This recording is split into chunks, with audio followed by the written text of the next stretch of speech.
Warning. The following is a live work of fiction for the purpose of entertainment. Actions of characters do not represent the actors who portray them. Gravehaven occurs in a Southern Gothic horror setting and may contain graphic depictions of violence, death, and more. Due to the nature of roleplay, other themes of mature content may occur without warning. Viewer discretion is advised.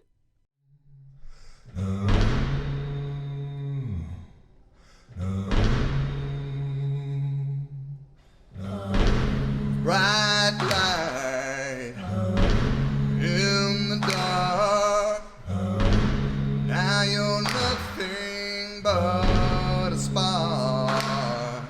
No, hear the call. No, ravens say. No, they will guide you on the way. No, you will find yourselves astray from the water's light.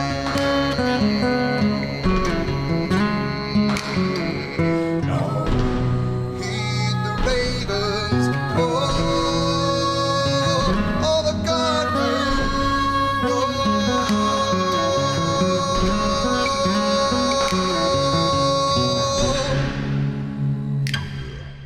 No. No. No.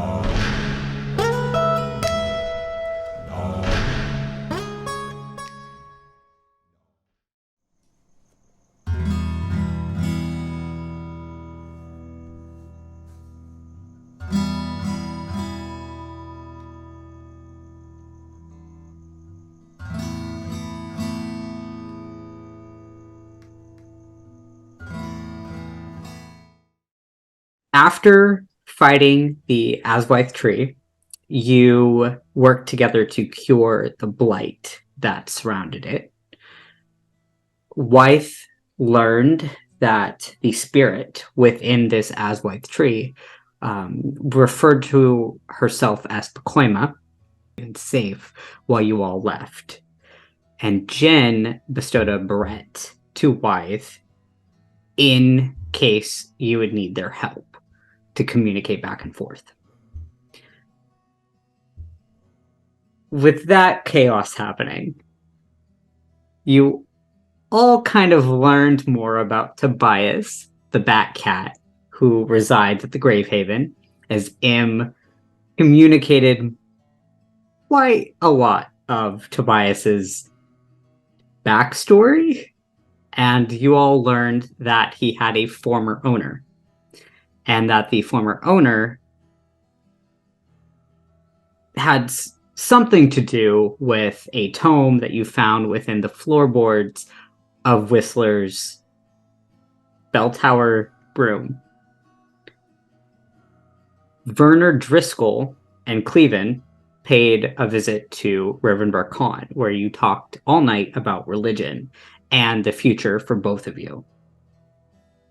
Werner also talked about Preacher Harcourt and how he was being led to Crescedia by the Duskcrest. You all woke the next dawn, and you all began to make your way to Crescedia.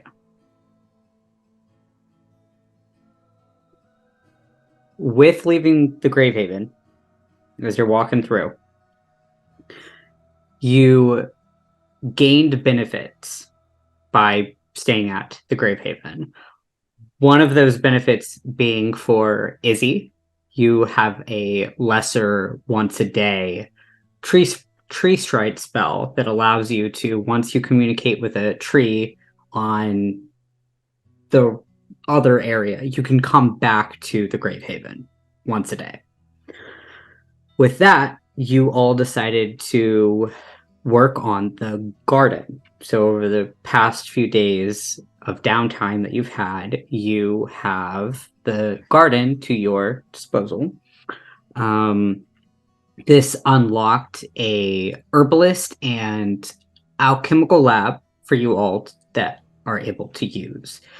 If you are proficient with an herbalist kit or an alchemy kit, you are able to create potions faster on your journey, on your way out. You have 4 potions that you are able to make. And not only do you have them in your possession right now, you're able to craft these at a later date in the future at any alchemical lab. And these potions are, whenever you're all ready, you have 1 common potion of healing. And this is through... You can also craft these. So you can craft a common potion of healing by mixing pure water with healing herbs with a value of 25 gold pieces grounded down, and then 1 day to brew it, and you can produce common potion.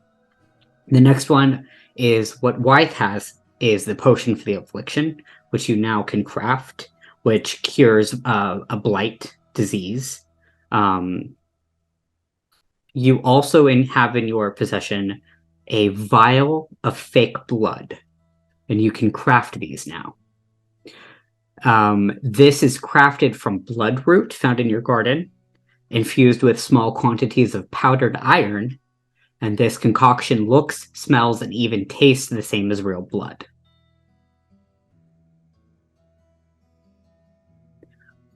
Okay, quick question. Yes. What would fake blood be used for? I don't think we're starting an LA film industry. You don't know?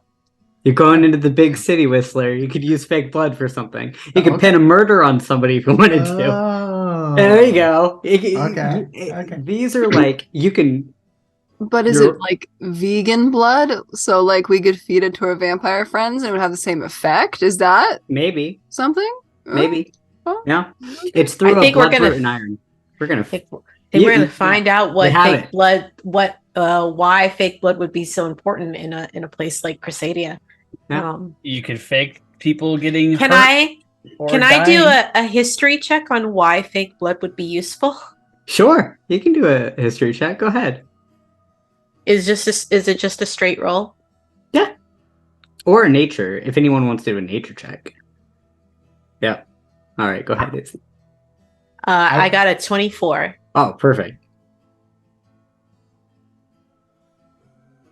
That's a 13. Great. Okay. Randy, were you trying to say something while you were muted? I was going to say I want to roll a nature roll, and then I remembered I'm not a nature dude. So no. You're not a druid right now, man. It's all right. That's tomorrow. Yeah. No, you guys, my go-to is druid now. And so like this is hard for me. You I can feel like multi-class. and everybody, you're welcome. It's my fault. It's definitely Aki's fault. So Aki for- gave me the druid stuff. Sorry. I love... No, you're good. So for... Let's start with Izzy. Izzy, you spending time in the Winnowan swamplands, bloodroot doesn't really grow in the Winnowan swamplands. It's mostly in the Umbrian Reach, and it could be used to sustain those who need blood. It also could potentially be used in blood magic. So an arcane focus of bloodroot, like fake blood, it kind of works in the same way with blood spells. What Reverend VARKAN would know is it could also sustain... you're very far away from the Sanguine Wilds. You haven't really spent a lot of time up there, but you are aware that you've seen vials of blood in the apothecaries around Crescedia of the Umbrian Reach. Like it's normal to have it. It also could be a moneymaker as well. They're kind of expensive, and bloodroot, since it's an herb, you have to kind of be careful around the dust crust with it.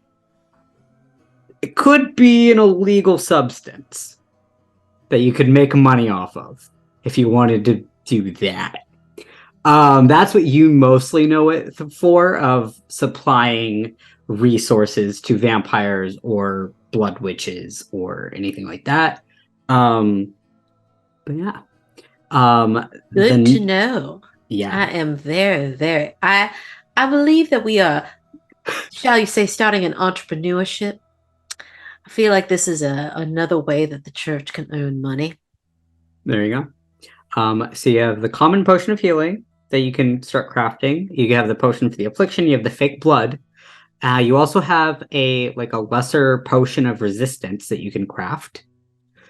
This one's interesting. So you have a vial of this one in particular is necrotic. So you have a potion of necrotic resistance on you as a group. You gain a resistance on one type of damage for an hour, and the damage type depends on the ingredient added. So if you had, for instance, nightshade mixed with the herb, you would have necrotic resistance. Whereas I'm sure like Izzy and WYTHE would know if you had frost lichen or lightning moss. Frost lichen would be cold resistance. Lightning moss would be lightning. So depending on which herbs you find, you can create different resistances. For all of your Skyrim crafting needs, if you wanted to go out and actually look for herbs. I love that you're putting a little bit of Skyrim into our D&D right now. I'm so here for this. Like every time you like start describing these things that we can do, I'm just like, I'm in Skyrim. I'm literally playing Skyrim right now. This is so cool. The last one is blasting powder. And this is a alchemical powder that is that you can cook up with flame lily and charcoal. So those are the two ingredients. I will send this all to you so you have each one. But this is a flame lily and charcoal. When you mix this and grind this up, when it is near open flame or a fuse, the powder can explode. You don't know how deadly that can be. You don't know what you need. Wes is very. We have a boomstick. Sorry, that's wrong character. We have boomstick. You don't know exactly what it does. Just flame lily and charcoal. Go wild. Have fun. So you get to heal yourself. You get to blow each other up. You get into resistance. You can cure a blight, and you get some blood. Those are your things that you have right now. But now that you are all leaving the Gravehaven, going down this dirt road, all that's around you is farmlands. It's just rows and rows and rows of corn. In the very far distance, you can see these large windmills are just going. We're in Ohio? Oh, absolutely. You're in Ohio. You're in the Midwest. This makes sense. Anyone else's mind immediately go to, it's corn! It's corn! Lump of knobs. Lump of knobs. It's got the juice. It's got the juice. Is there anything stopping us from just taking an ear of corn right now? No. You can have some corn. What happens to thieves in this country? Can we not steal? We should. Whistler, you don't have to roll. I'm a thief. Who you are, and you're from Crescedia. Yeah. You've seen people steal things to survive, and some people get caught, some people don't. It's just... I guess I'm just asking what the punishment is for stealing someone's crop. We're just taking a couple of we are just taking a couple of years. And since we are representatives of the Archdiocese, I am sure that we could prevail upon them for a few ears of their corn. There you go. Also, it's not like it's super nutritious. So it's just like a little snack, right? And Snack? I'm just saying, if we hold on to them for long enough, we can make popcorn with them. What's that? Oh, you've never had popcorn? Uh-huh. Now we absolutely have to take a few ears. Okay. Oh, you've got the Reverend talking about one of their favorite foods. There's no stopping it now. It gets stuck in your teeth forever. Forever? It does not. If you see SABRIEL, if anyone looks at SABRIEL, he's just shaking his head disapprovingly at the thought of like stealing Reverend people's crop. VARKAN takes an ear of corn off the stalk and like shoves it into the crack like right here in his armor. And just like just shoves it Love this. in there. Just make sure you only get the one sort of hanging off over the side. Right, If we exactly. do get caught. Mhm. May I I can- remind everyone can that we hear don't and- know the position that these farmers are in, and they might need every crop.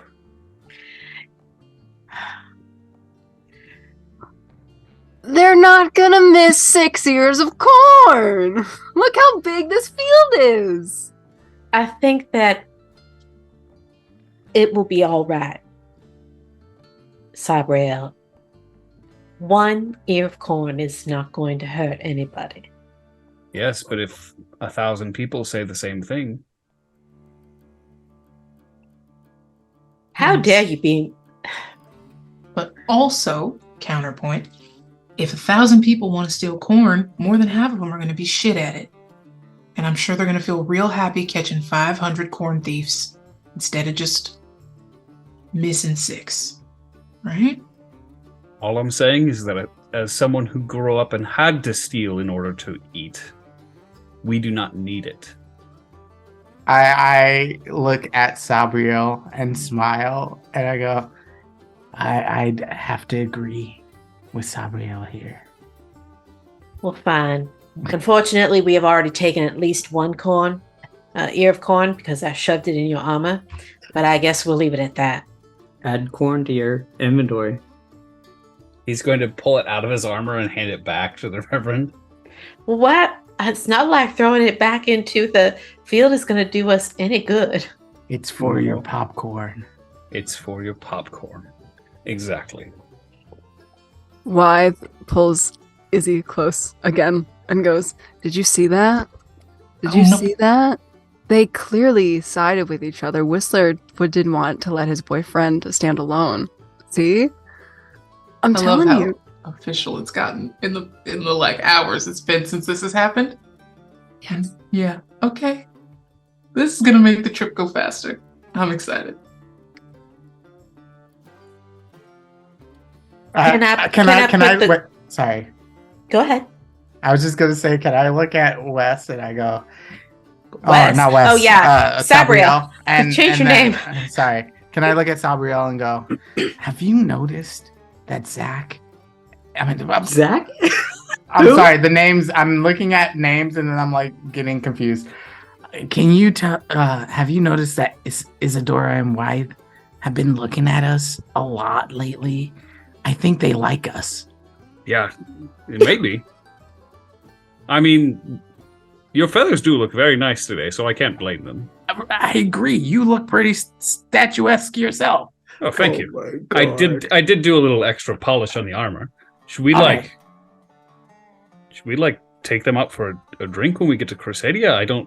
I think so. It's been a long time for me. I'm just going to say that. Ooh, okay. All right. Until then, let's just do All right. our best to play it cool. Yeah. We'll do our best. Sabriel just awkwardly tries to hold himself and the lantern staff in a cool pose. Wow. Love this game. Place your bets, folks. If you're Place watching your this bets. episode, Who's which gonna one of end them up will with break who? first? Yeah. Who's going to break I'm just- first? I just think I'll fart. We're gonna take this. Wythe pulls Izzy in once again, noticing that Sabriel and Whistler are staring at us, and then Sabriel stiffens up a little bit, and I'm like, "Oh no, Izzy, Yeah. I think they knew that we were talking about them, and they're kind of embarrassed. We shouldn't. We should stop. I should stop bringing it up. I keep bringing it up. I'm so No, sorry. okay, no, but it's really great. So okay, maybe if we see them doing some cute stuff, we'll just kind of like, maybe or something a little, just a little cute thing to do. What is that? Just like a wink or like a little, I don't know, a little shoulder forward. I don't know. How do you wink? What do you mean? How do you wink? You blink, but halfway. Like this? And that's squinting. You don't want that. You want one. It's a vertical halfway. One. Or you know what? Okay, here's what my grandpa taught me when I was learning how to wink. If you can't wink, you turn all the way to the side and you blink so they can't see the other eye. Just there you go. Yes, and that's what we'll do. That's what we'll do instead. I'm learning so much. That was good. That was a good job. I would like to say that, like Whistler and Sabriel were like, Sabriel can't look back, but like glances over his shoulder, and right as the wink happens, I told you. Play cool. How? Just turn back around. Don't acknowledge. Okay, all right. Yeah, For right now. just keep walking straight. It's fair. For right now. We'll And- play it cool, and then when we get to Crescedia, that's when we'll buy them flowers or something. Okay, yeah, that's flowers. That's. I think Yeah. that I think a druid would like flowers. Well, wouldn't we be killing the flowers then? Oh, you're right. Like, do we buy potted flowers so it Yes. stays alive? Okay, all right, that's a better All right. idea because, like, Cool. I feel like the cutting of the flowers might insult a druid. Yeah, and then I look around, see, like while they're probably still practicing, and I'm like, "Oh, I just saw a wink." Again? Yes, it's an epidemic. Well, what's So I wink back. So now they know. Oh. I hope that makes them. Wait. Maybe. Is that too forward? I don't Oh, look. and then I act like something's in my eye. Like that's why I was blinking. All right. Izzy, Good recovery. did they just? Is Whistler okay?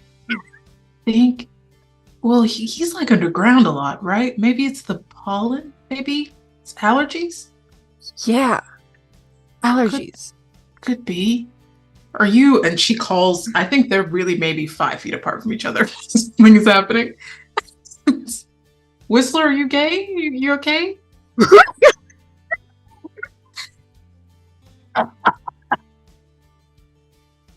Whistler is like, oh yeah, just something in the eye, you Okay, know. well, don't rub your feathers because whatever's on your feathers is going to get in your eye. So just let them. Oh, that's very kind of you. Thank you. They don't want you to mess up your feathers. I know that was really kind. I could have sworn I heard something else at the beginning of that, but like maybe not. You know, there was nothing. Birds. We don't have the best hearing all the time. Whistler, you see sitting next to you, Zeb.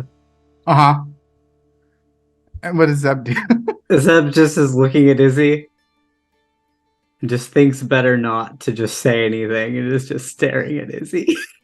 I look at Zeb and I go, I know, pretty alluring, right? Do I hear this? Do I see that? No. No, you don't see Zeb. No one else sees No Zeb. one else sees Zeb except for Sabriel. I would love to think that all of the some of the spirits that are following me are just like shaking their head like, Yeah. what is going on here? Sabriel, you hear in your voice, is this going to be the whole way there? Or as Francis is like standing, yeah, you remember Francis? I didn't forget. Francis is right here next to you in this like creepy little stare, just staring at them. Fine. We will relax on it, all right? People are allowed to be happy, Francis. I mean, people are. It's not you. Hey, you attacked me. It's not my fault. Francis dissipates and standing next, like on the opposite end. So you have like the good one and the bad one. Is a very familiar, burly humanoid. Why are you going to Crescedia again? This is the werewolf that you killed. Oh, I thought Francis was the werewolf. No, Francis is the one that is like crazy creepy. Oh, yeah, that's right. Okay. And then the werewolf is the one that is just, as you're all walking, SABRIEL is just communicating with these ghosts, and then you just hear Whistler off to the side communicating with a ghost. They're just talking to themselves. Yeah. We are going to Crescedia because some of the people there are mistreating the others, and we're going to try and help. Well, good luck. Thank you. We'll do our best. Well, if you need help, don't ask me. I'd say that's fair. Yeah. Well, I'll help only if If what? well, I don't reckon that a lot of my friends are going to be thrilled to see you. They probably already know they killed me. So I don't care if you get caught. But it could be something you might have to worry about. Well, you and your friends did not identify yourselves at all when you attacked me. We can't really talk when we're dogs. You could have heeded one of my many warnings.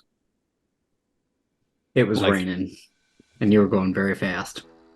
Well, the others heard me. Oh, well. What happens if you die? Do I get out of here? No. You and all of the other spirits following me will go into an angry torrent and attack every living being within a radius around me. So my goal is to not die and have that happen. Well, there goes my plan. If your plan... He left. Yeah, he's going to mutter. SABRIEL's just going to mutter. If your plan was to try and get me killed, enjoy hell on this plane.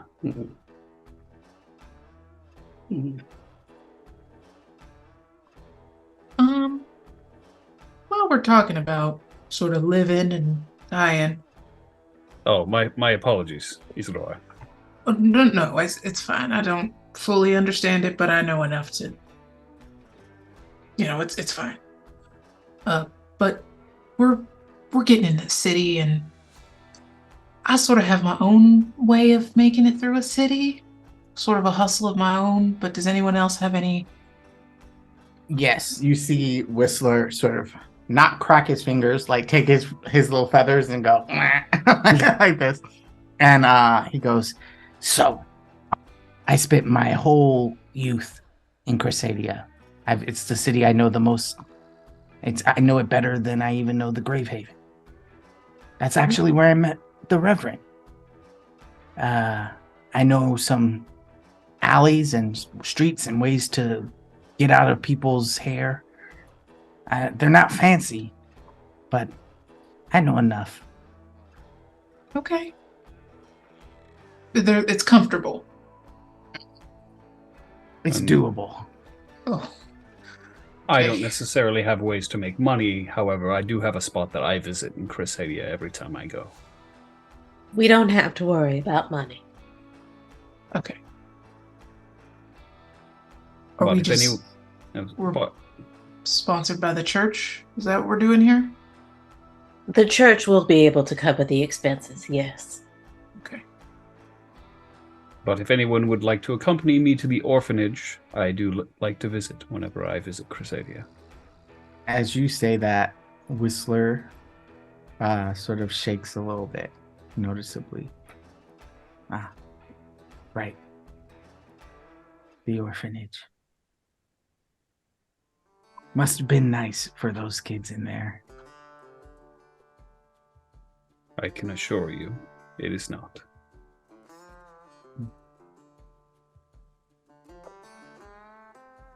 But, and you see his head perk up a little bit.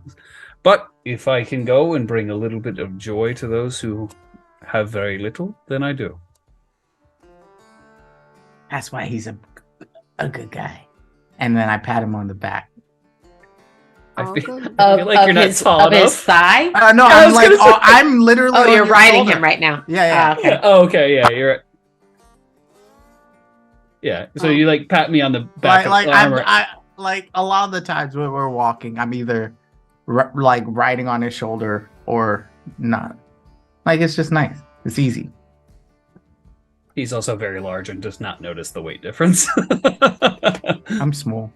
It's very small. Small burb. Small and tall. That's cute. I'll go with you, Sabriel. I would appreciate that, Wythe. I don't see why we all can't make the trip. Yeah.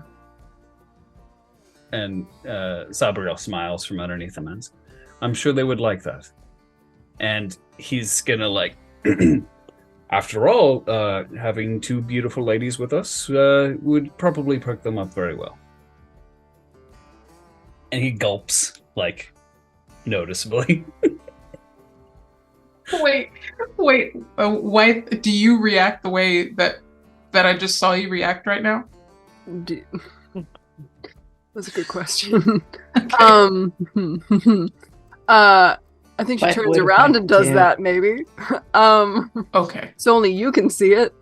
Okay. And then they go, there's only one of you, Izzy. I don't understand. It's weird. Okay. When Sabriel said that, I think Izzy got like really like it just looked like it pissed her off, but she was trying to figure out why the hell you said that. And then when White said it, it was like, oh, compliment. So, oh, all right.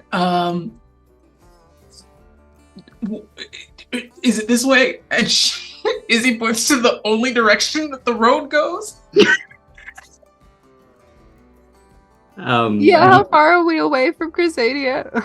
You see as you point off to the distance, it just keeps going. Reverend VARKAN just muttering under their breath. These young whippersnappers don't know what to do with them. Probably Oh this- no, probably Reverend's this- already tired. We just Do you want- started. Do you want to stop, Reverend? Do you need us to take a break, or You didn't hear that. I was muttering that to myself. okay, never mind. The Reverend VARKAN is like walking maybe a couple of paces ahead of everybody, like just very quietly, like not saying anything. They're just minding their business. They've not said a single word since all of y'all started your little whatever it is you're doing. I'm gonna whisper to Izzy and say, wait, if they think you're pretty, they probably want to give you like a makeover, like traditional. It's gonna be so cute. I bet when we get into the city, there's gonna be like an entire montage where you try on like a bunch of different dresses or like pants. I don't know what you want to wear, but like I think it's gonna be really fun, and you should do that. They want to give me a makeover? Yeah, to dress you up because you're so pretty. You're like, like a doll. But I've read about this. I can change my face at any time. Are these clothes? They're normal. These are normal clothes. So are they different in Crescedia? Should I change? I'm the wrong person to ask these questions.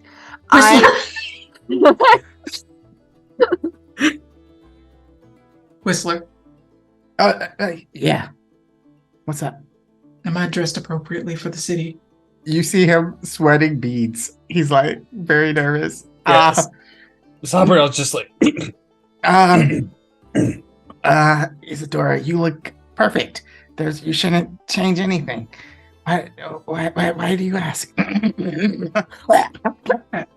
Sabriel, hiding his hand behind his body, like cutting it off from them, just holds a thumbs up, like. I mean, Immaculate. If you'd like, we could, take you to some of the nice shops. Not that you need to change anything, but it's fun. It's sometimes fun to like play around and try different things, And, like, that's all. That's what people in the city do, at least. Like, Whistler would know that they don't look anything like Crescedia. Right, but I'm not gonna say that to Isidora. They look very out of place. Even worse. I'm like, ooh, how about this? I know you can do the change thing. That's really cool. That's, by the way, I don't think I told you that, but I really admire that. I think it's really nice. Yeah, maybe we could try some different things. We could get you some really nice threads in town. There's some really nice leather makers and, like weavers and stuff. This is a great idea. Izzy, why don't you break off with Sabriel and Whistler, and then the VARKAN and I can go on our own adventure. And she pulls in Izzy. Izzy, this is perfect for reconnaissance. You can find out for real if they're dating or not, because I have a feeling if we're all around, they're not going to show us. So maybe like on an individual level, they seem like they've really bonded to you. I feel like this is a good plan. Oh my God, I'm so glad you said that. I was really confused and scared for a second. But that is I understand. That I can do. I'm a spy. Let's go. Good. Yeah. Good. All right. Yes. And then I'm going to walk up near the Reverend, just like a little pep in my step. And Sabriel's, they seem really excited about it. I know, I was really nervous. I'm glad they didn't. It's okay. Calm down, it's okay. Whistler. Calm down. It's all right. Everything's fine. You're doing great. I think. Yeah, I mean, there's not really new people who come to the Gravehaven, so it's nice to meet really cool, really awesome people with, who are really awesome. I'm not using a lot of vocabulary right now. The Reverend sometimes tells me to read more books. But yeah, me too. and then he just goes, he nudges you on the side. Thanks for being there, bud. You're the best. Always.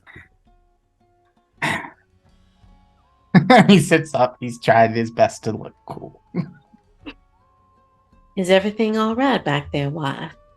Oh, everything's great, Reverend. We're just, I guess, having casual conversation. I think for the first time since we've gotten here, it hasn't, it's really ever since we met up. I guess it's all been very business-like, not in a bad way. It's just a lot of really important things have happened, and we're trying to get down to the bottom of things. But I'm glad to have met people that are also just nice too. I believe that the sentiment is mutual. It is nice to finally feel like life has returned to the Gravehaven. Happy to be a part of it. And I'm glad that there is somebody that I can have the type of conversations that I've had with you. Sabriel and Whistler, very different ideas about the faith, and approach it in a different way as well. I haven't really had the chance to sit down with an academic.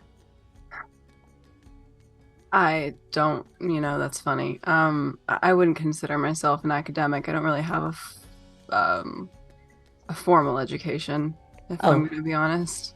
Pish posh. Formal is just another word for elitism. There's nothing wrong with not having a formal education. I've come to learn that common sense is a lot more valuable. That's fair. I guess I just pick up on things really fast. when I was younger, I picked up anything that I could get my hands on, but there really wasn't much. There was really mostly magical and religious texts, to be honest. There was Well- I think one book that was an adventure book, but that didn't last very long. Well, perhaps when we are in Crescedia, I should take you to a bookstore. That would be great. I would love that. Let's do that then. Okay. That sounds really nice. Yay! Bookstore. As you have been walking for about an hour. Yes. Oh, I was going to say, how long is the walk to Crescedia? You have walked. So the three of you know it's probably about 9 to 10 hours. It's a little ways. Okay, because SABRIEL is going to like look to the rest of the group and it's like, I apologize, everyone. I stayed up late last night making rations to pass out to some of the poorer people in Crescedia, so I am going to take my rest now, and I'm going to use Eternal March. Your Eternal March. Yeah, so I can take a long rest while walking, but I can't fight, interact, or talk to anybody during that time. Yeah. How long does it last? Until something interrupts. Something interrupts.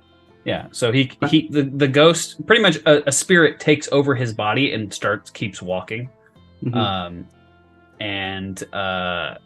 They can't talk, they can't fight or do anything, but if anything should happen, he gets attacked or something breaks that concentration, then he is woken up.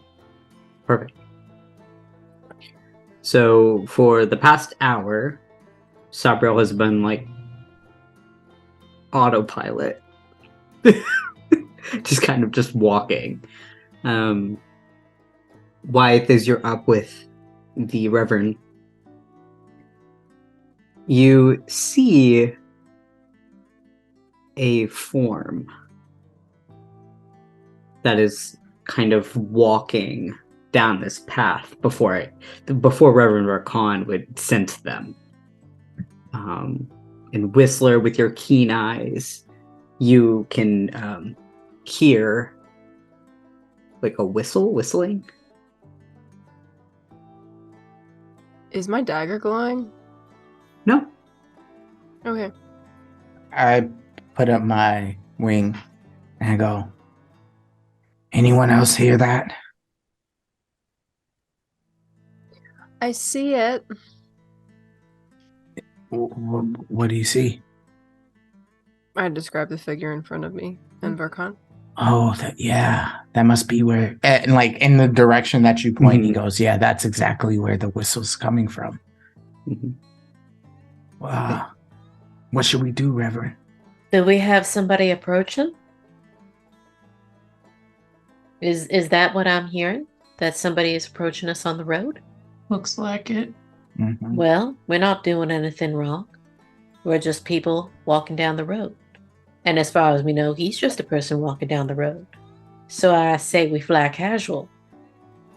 How much like a druid does Isidora seem? I leave that up to Izzy.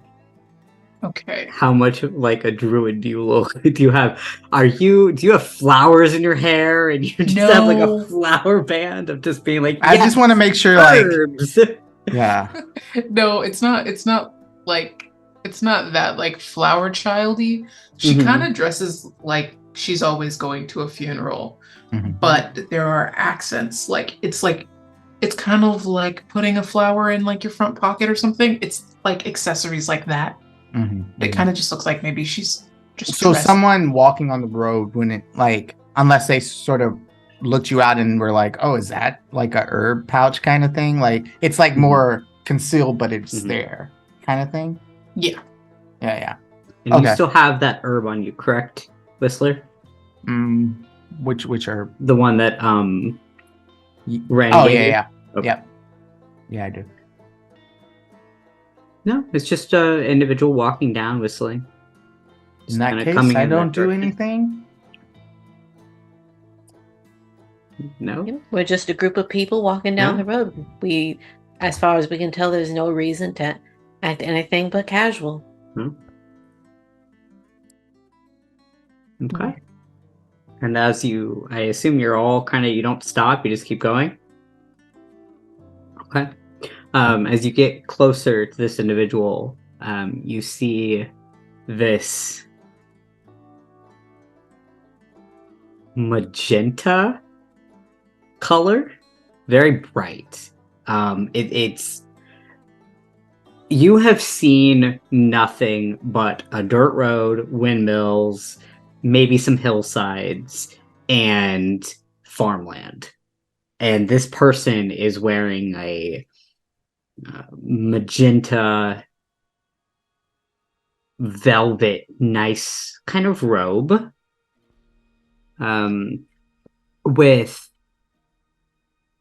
a kind of feathered little hat. Looks very, I would say, pompous. Out of the ordinary. Not someone who is a local for the three of you. Reverend VARKAN, Whistler, you've never seen... Oh, well, Whistler, you've never seen this individual before. As he keeps moving, and he's whistling to himself, you see that he has, getting closer, this... I would describe it a wooden case upon his back that's strapped. Kind of semi-large. And he has these round spectacles that he kind of keeps very low down. And Wythe, as you're up at the front with Reverend VARKAN, you stop as this person comes into view.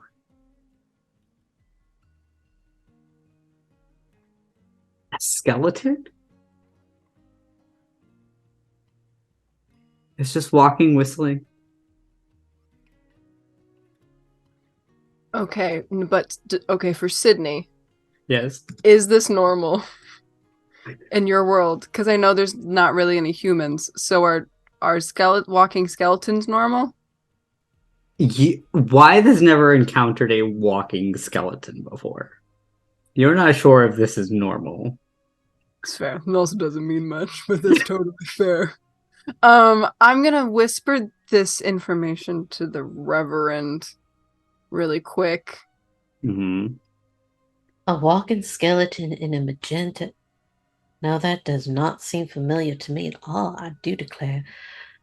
Do they appear hostile in any way? They have a big wooden thing on their back, but no, they're just kind of whistling.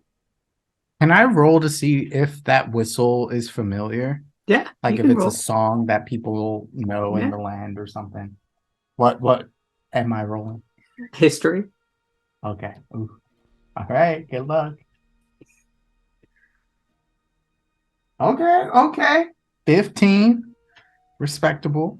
Okay. You've never heard this song before, so it's not a common song. All right. Well, it's not every day you run across a skeleton. But so long as he doesn't appear immediately threatening, I'm inclined to let him be. I do not know the circumstances under which he became a skeleton, but I don't want to assume the worst right away. Okay, I agree with you. I mean, there's got to be stranger things in this world, right? We've seen them. I'm walking right next to you, Anna. I'm definitely strange. That's entirely valid. And Sabriel. And Whistler. Everyone's just kind of a little weird. The closer we get to him, does he notice us? Do we notice him notice us? Yeah, he looks at you, and he continues walking. You're on the right side, he's on the left side. He's just walking. He's whistling to himself. All right. I mean, he sounds harmless. Yeah. He sounds delightful. I'm absolutely, as we're passing though, going to watch him holding my dagger. Okay. I say that, but like, yeah. Okay. It seems harmless. Whistler's not gonna whistle back. I don't know the whistle. Like, if I knew the song, I would, but like, I've never even heard his whistle. I don't want to just whistle at a man who's enjoying his life. It'd be a little weird to whistle back at this person who's whistling. I do think that I the love Reverend that. VARKAN, out of politeness, does nod their head to him as they're walking. He nods back, and he says, "Well, oh wait, no, that's not his voice. Sorry. I forgot I'm in the South.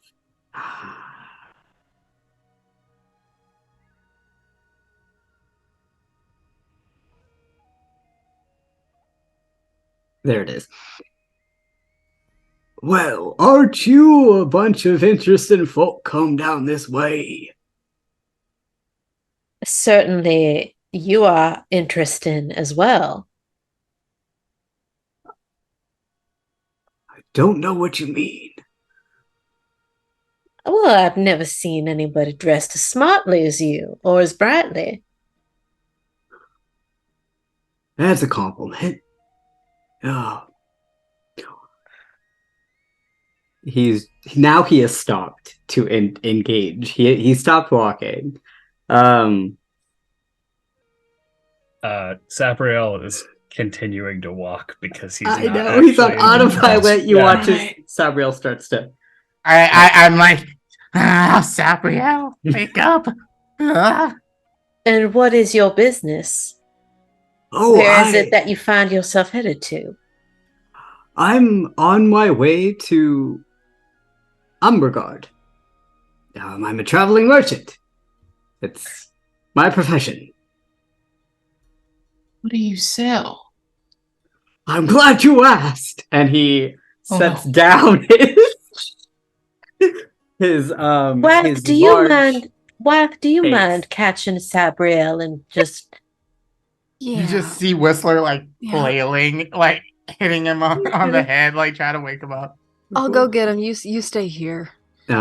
Izzy, you see it as this skeleton with these little spectacles, no pupils. Yeah. As he sets down this large case in the middle of this like sandy, dusty road. It's two sides of a door that you see there's a like key that he has, and he unlocks it and he opens up this cabinet. I deal with the odd inequities. I collect curiosities. I deal with the weird and macabre. Here, take a look at my wares. And you see as he like pulls out on one of the curio cabinet shelves that he holds, he brings out this like very strange liquid specimen.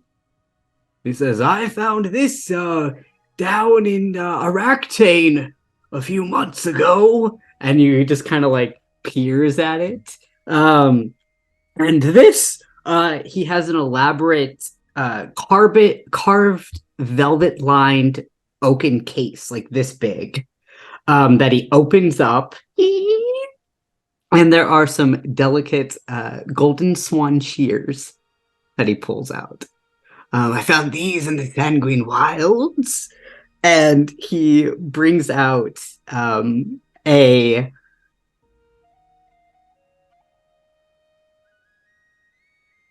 it's about the same size barrette that WYTHE had. Or WYTHE has. It's the same size barrette. And he says, well, and I found this in Lindenveer.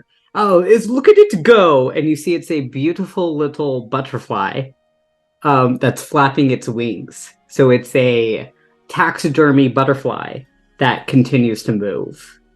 But this, and as he like gets everybody's attention, this is my pride and joy.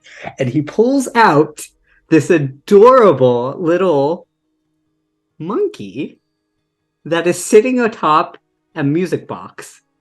The monkey is a little capuchin this size monkey that has little symbols. I named him Roscoe.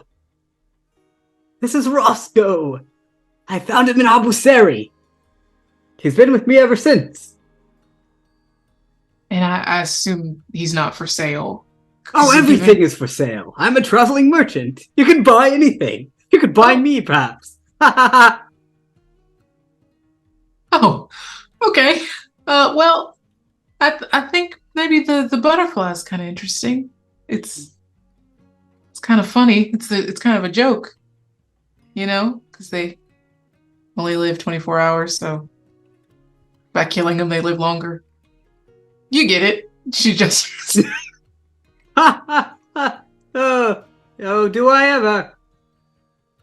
Oh, where are my manners? I am a Gravis Grames. Pleasure to make your acquaintance. A Gravis? A Gravis. Wonderful. Izzy, nice to meet you. Oh, thank you. Yeah, how much for the butterfly? The butterfly goes for 2 umbers.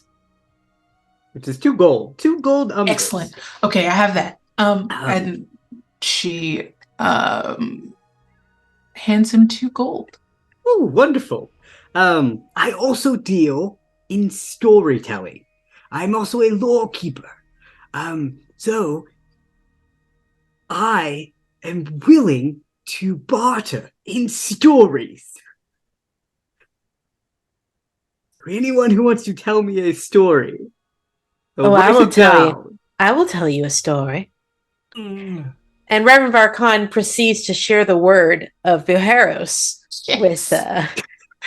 with this traveling merchant. What kind of story do you tell? Like what? I think it would probably be a story. Oh, so last game or the game before, you made a description of one of the stained glass windows. Mm-hmm. Reverend VARKAN tells the story of that stained glass window. Oh, interesting.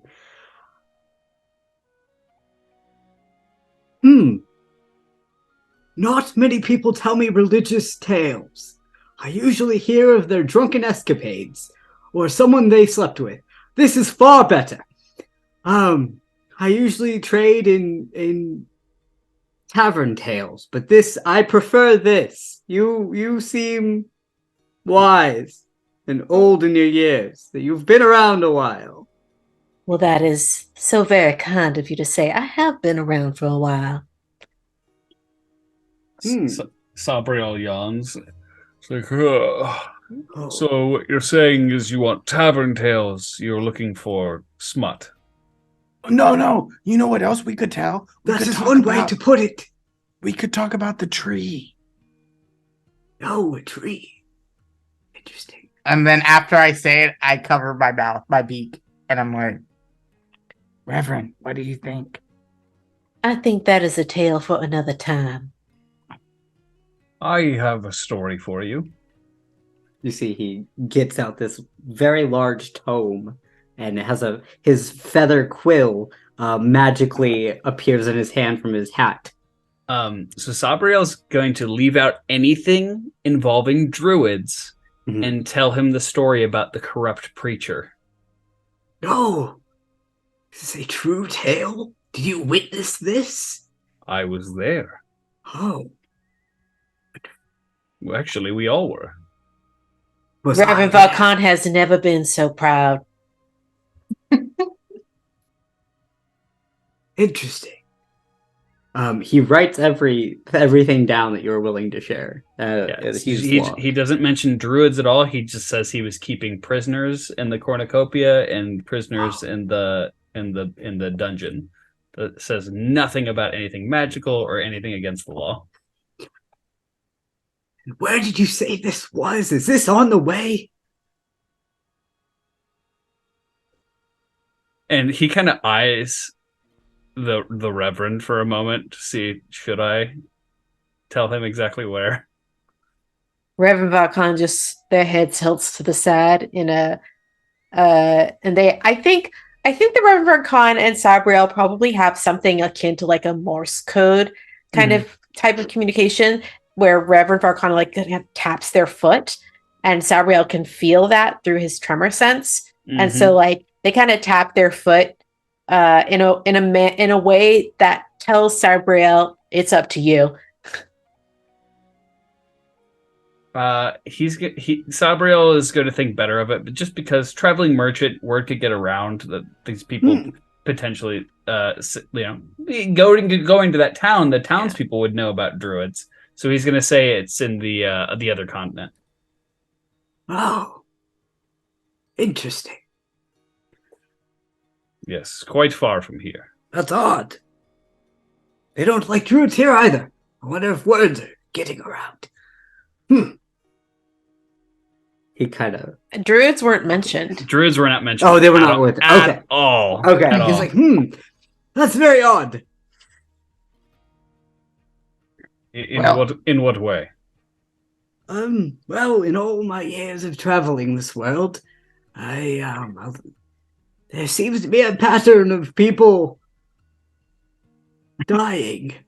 Oh. I guess it's something that people do. Well, and like looks at Grievous up and down. It seems as though there may be some sort of pattern to this. A pattern of death is what you called it. And then I lean over on SABRIEL's head, like super chill. And then I'm like, okay, Mr. Grievous, now your turn. Can you tell us a story that you've heard on your travels? No, by golly, will I? You see as he SABRIEL sighs. since you gave me a story, the rent is yours. You already paid for it. No takesy backsies. Oh, thank you. No, that's perfect. What else would you like from my wares? Since you gave me a story, you get to pick. You can pick A one. story. Do you have any children's toys? All I have is Roscoe. You're gonna buy a monkey for the children. That sounds like a dead lot. monkey, right? It's not a real monkey, is it? Like clarification. Like, is it a toy monkey? Or is it an undead monkey that he's carrying around? You can make a check. You can make like a history check or a nature check, animal handling.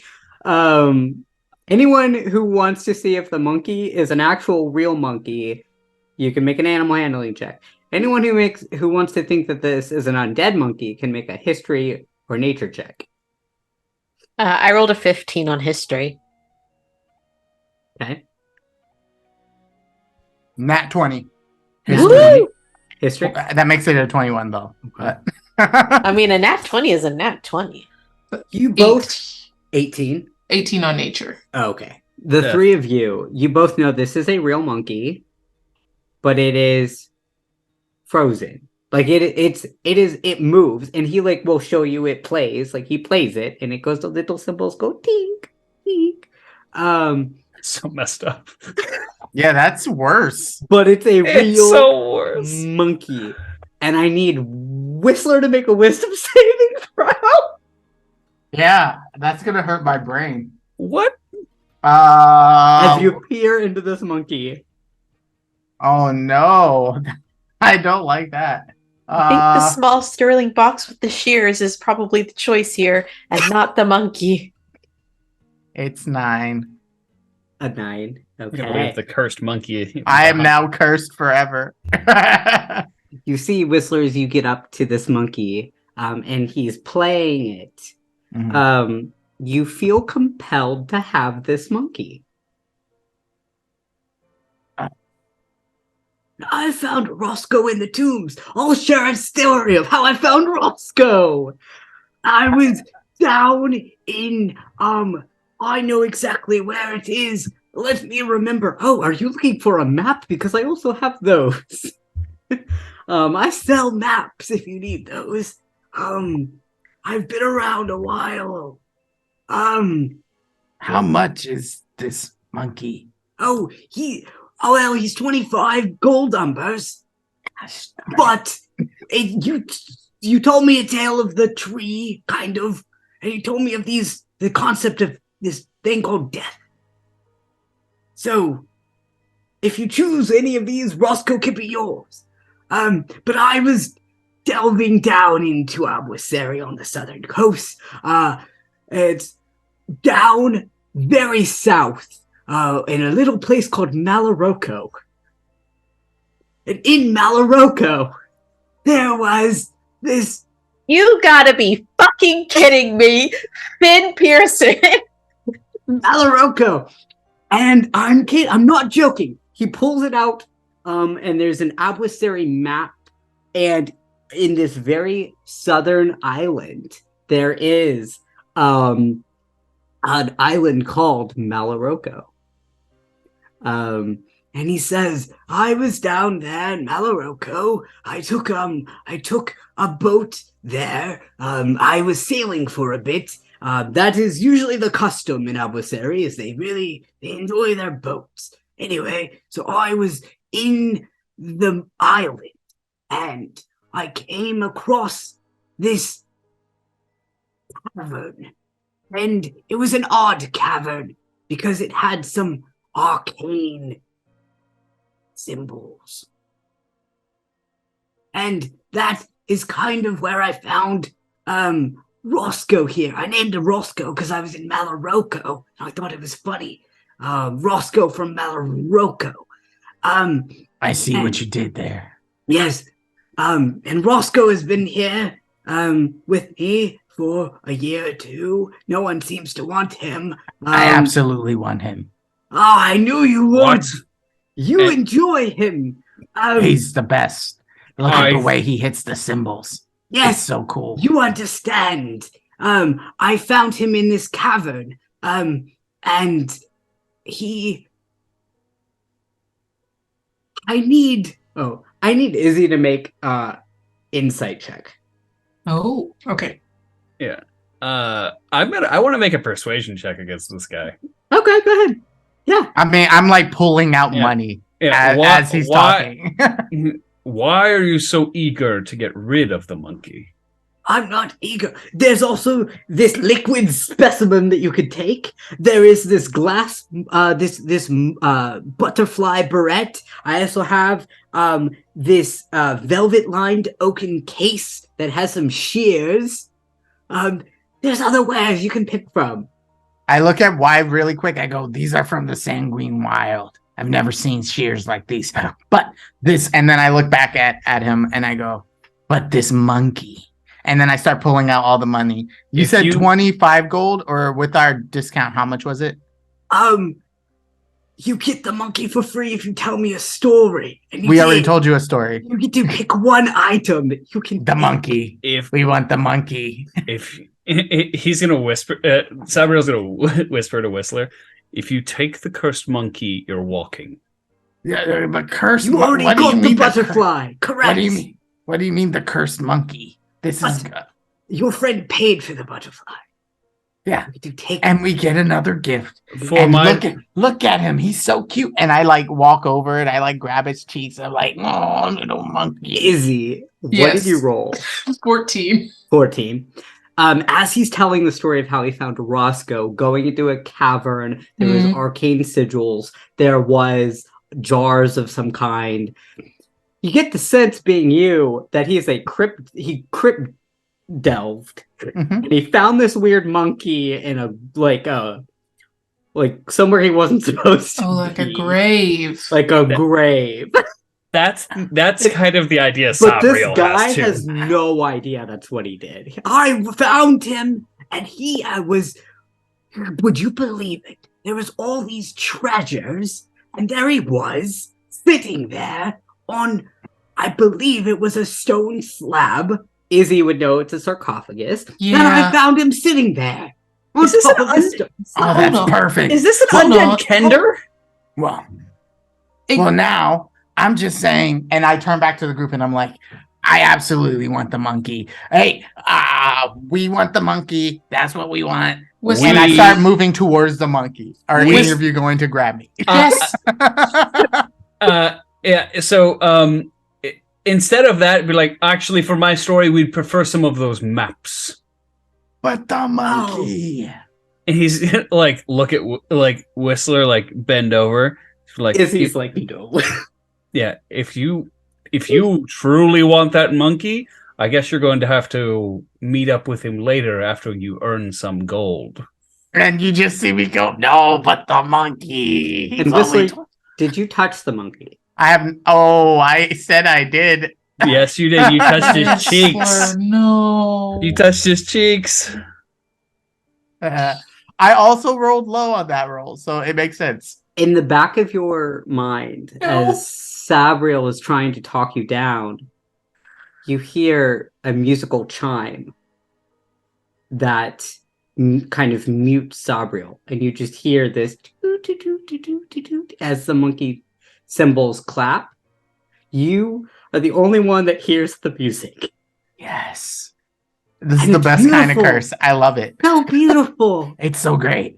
What's so great? The music. Don't you hear it? It's so perfect. The monkey is playing and there's a tune and is it the same thing that the man was whistling? You make the connection it was. I start whistling it too.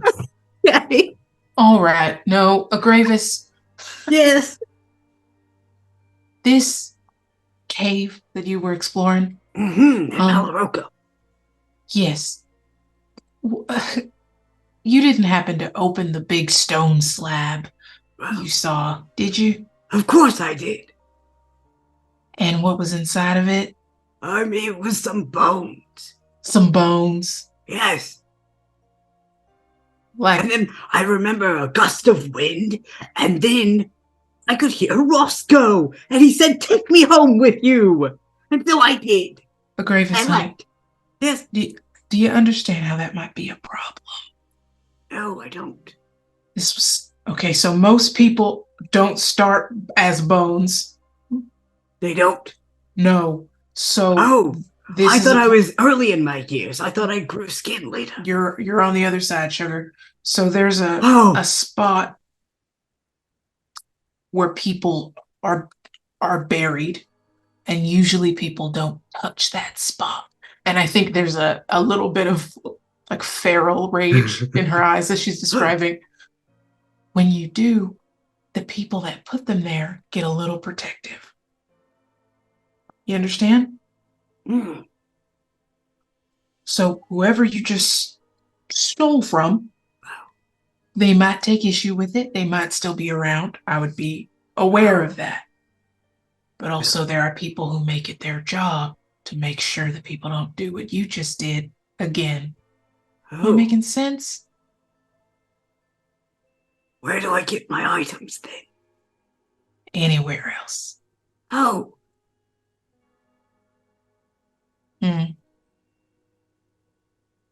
Or, just a survivalist perspective, don't tell anybody you took that off a dead body.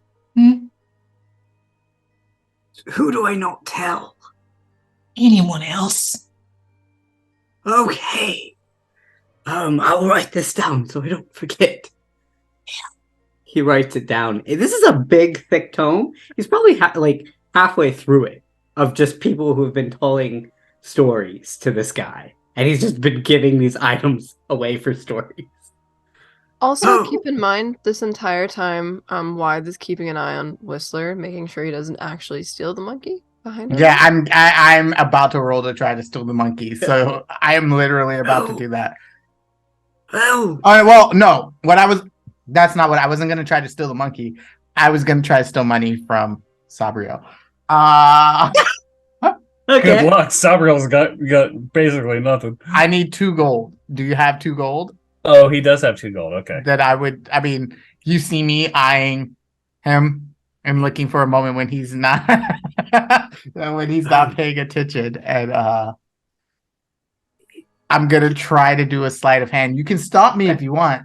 Try to. I welcome you to try to PvP me because I don't want to steal from him, but I feel like I should try. We could do perception versus your sleight of hand roll if you want. I will say, Sabriel, I'm sorry. You'll have What? to roll with disadvantage because he's handing you the maps that you wanted.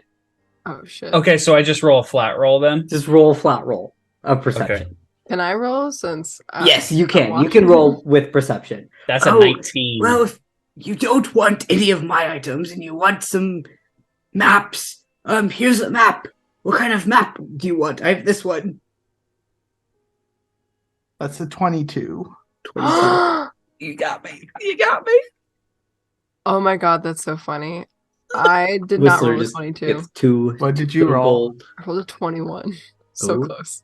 So I bump into Sabriel into their purse, and then you Mhm. see me start pulling out 25 gold exactly. All Love right, it. I have enough for this monkey. I must take him. Roscoe from Malorocco is the best thing I've ever heard. He's a star baby, and I wanna. Oh, of course. Do you give him the gold? I am handing him the gold unless anyone tries to literally drag me do. away. I cast hold up. As I say, Sabriel's grabbing him by the back of his collar is literally going to lift him off of the ground and like turn Oh, away. not me. But you do what you're going to do, Sidney. Well, maybe I can't do that. I imagine Zeb is also like trying to push me back with his ghostly Yeah, Zeb's like, let's. Just love that, like, basically, Izzy and Reverend VARKAN appear to be like just standing to one side, just watching all of this go down with like placid expressions. Yeah. Yeah, I'm gonna cast Burning Hands on the monkey. Okay. So I'm Kill gonna it. erupt Is it- it into flames. Is it going to hurt me? No. No.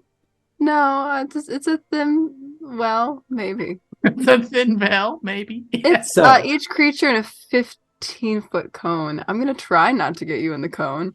My thought is just like withe on the side, and then there's Whistler grabbing for it, and then the guy handing it out, and then in the cone, she's like, no, and just hits the monkey. Okay. That's the idea. So, Sabriel, what kind of map would you like? Because you could just have a map.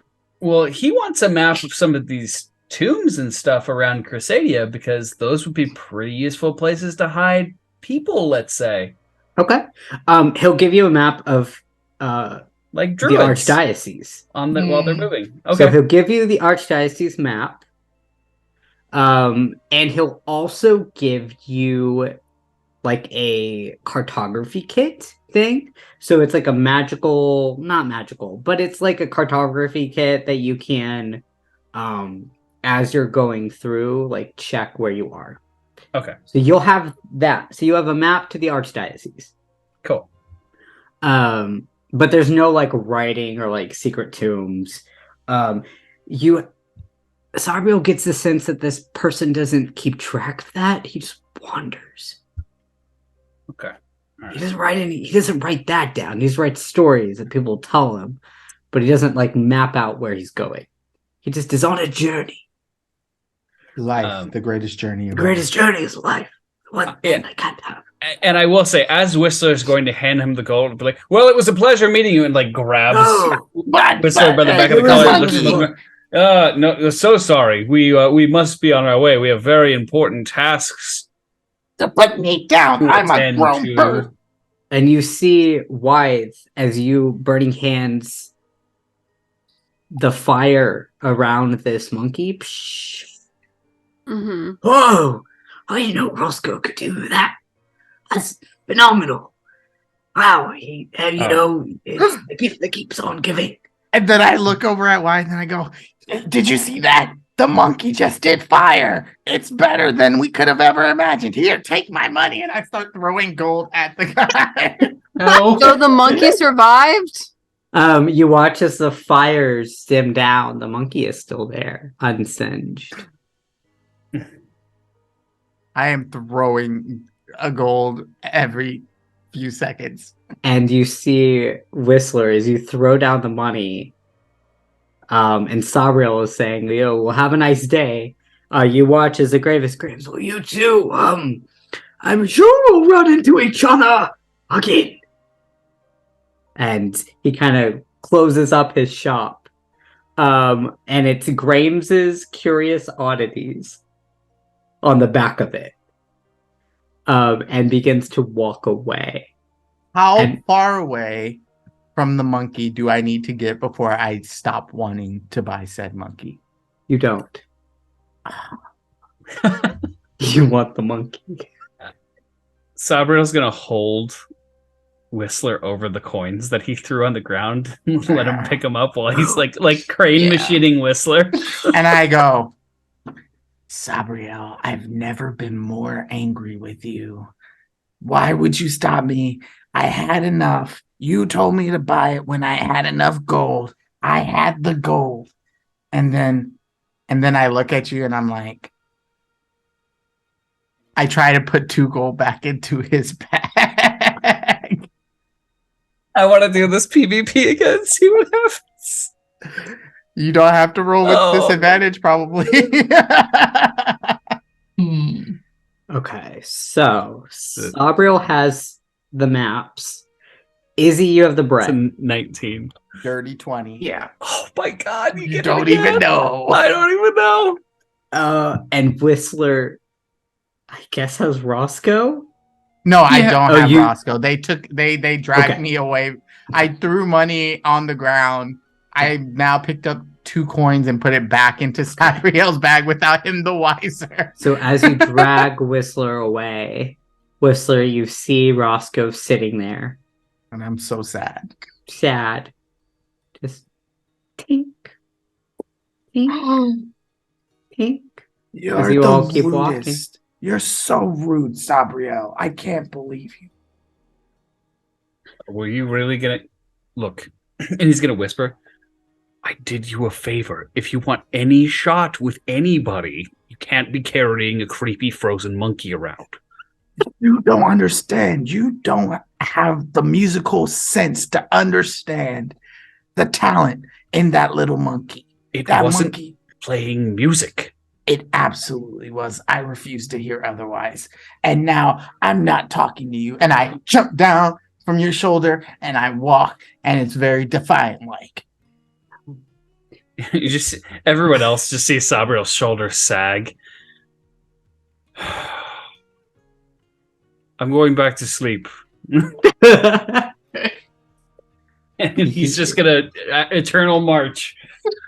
You keep walking towards. I talk to, can I look at Reverend and go, what if I just run back and buy it really quick while Sabriel's asleep? How about that? Whistler, What? please don't. If we Don't. ever run into him again, we will consider that to be a twist of fate, and then perhaps if he still has the monkey on him, we can think about it. Oh, I will be praying for it every single day. Your Harris, please hear me. And then, Oh no! I need you to make a religion check as you make this prayer. okay. What a prayer So that 20. for a damn monkey. Whistler, you look behind you and you just see as Graves has just wandered, like keep walking, and Roscoe is still sitting there on the He left the him? ground. Yeah, because he thought you paid for him and he left. Oh, that's so sad. So he thought you took him, and Oh, he has no no. idea. And Roscoe is just sitting there as you make this prayer in your head What? to the death god, to hopefully one day see it. Stealth checks exist, bro. Yeah, just saying. I'm about to do it. I'm about to try. If it's still sitting there by itself, Oh. And Sabriel's not there anymore to save you from yourself at this point. Okay. And the Reverend VARKAN just rolled a 6 on their perception check, so. I want to see if I can. I'm not confident that I want to. I don't know why it is. Silly. This is so ridiculous. This is It dumb. is. Oh, I forgot what my stealth was. Oh no. Oh no. Like, you don't have to roll very high to probably surpass all of our perceptions, so. I rolled a 25. Yeah, you're good, fam. You disappear into the dark and you just get yourself your little monkey friend. And I'm bringing him back, and then I run back to the group. I'm so sorry. I'm carrying you guys. I'm No, cursed. this is wonderful. I am cursed. Do the thing. None of us are mad. This is Not at all. great. Not at all. Sabriel is gonna be so angry. It was so it was so entertaining just to watch the whole process go down. Come on. Wait, your best no, life. no. Before I do that,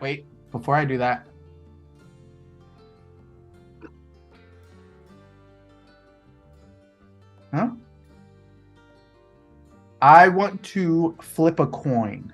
Okay, yeah. I have Go a ahead. coin of decisionry, Yes. which you sounds do. like I should be You flip making a it. decision. Yeah, go ahead and I flip it. This is me asking myself really, really well. If I roll a 1 or a 2, then it's a yes. 3, 4, no. Mm-hmm. All right. It's a no. So he's Okay. like, everything in him is like this, but the coin, this magic coin of whether or not he does things, he's holding it. Mm-hmm. And it says no. And that, like, he just made a prayer to the god of death. And he did this coin flip. And he's hella superstitious about it. Yeah. And he turns back and he sees the monkey and he's like, I told the reverend, I said no. I'm not gonna do it. Like, he's like ready to sneak off into the darkness, right? Like, he's like ready to go, and he's just like, but no. You're a grown bird. You see next to you, Zebulon is walking. It's for the best, I think. I agree with everyone. Maybe you should leave it behind. It's okay. Well, and as you all are walking, Reverend VARKAN and WYTHE up, Whistler, you kind of keep looking back a few times at Roscoe, who's just becoming an ant. And I'm in the so distance. sad. Like, Just here. cry. Bird Cry. tear. Sabriel in an internal march, and Izzy with this barrette that the wings are flapping. Mm-hmm. That is where we're going to take a break. As you continue to trek to Crescedia. So grab some water. Not get cursed. I'm Okay. really glad you gave me that coin. That coin, yeah. It's a good coin to have. I looked at it and was like, I should probably flip this Yeah. just to be safe.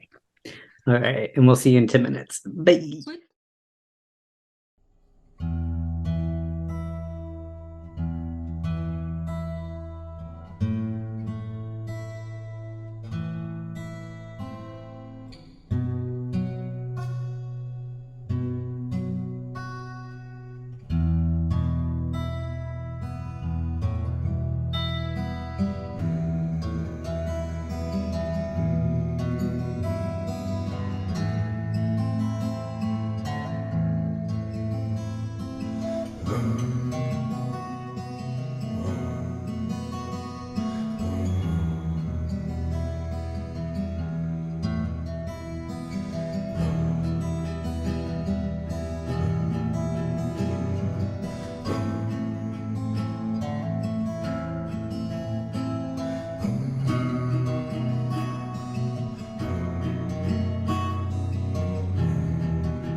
as you are making your way to the city of Crescedia, you met a Gravis Graves, this wonderful merchant along the road who was selling very normal items and is on his way to the next town or city or tavern to get stories and exchange them for normal items. You trekking through, the sun is now beginning to set. You can see it over the hills. It is getting a little bit cooler. Wythe is not accustomed to the weather here, as everybody else is, including Izzy. It is very humid. You can feel there's this extra layer of like film on your skin that you just don't like. Your hair is a little bit frizzy. Oh no, it's the East Coast. It's that East Coast, south, like southern weather, to where it's Ohio. I told you. It's Ohio. You can hear crickets off in the distance, and cicadas begin to buzz. Just like home. You pulling out SABRIEL's lantern to be able to see. It's very dark. And up above, you can see the, as you are traveling and it's getting darker and darker and darker, the stars in the sky are very apparent as there is no light here. Only SABRIEL walking in this autopilot form of just walking, eternally marching. Once he's had rested for 8 hours, though, he is going to wake up. Okay. And Wythe, and who is near Reverend VARKAN, I would see you're kind of in the front, speaking with Reverend VARKAN. Up a little ways, you can see that the crops begin to splinter off into different sections.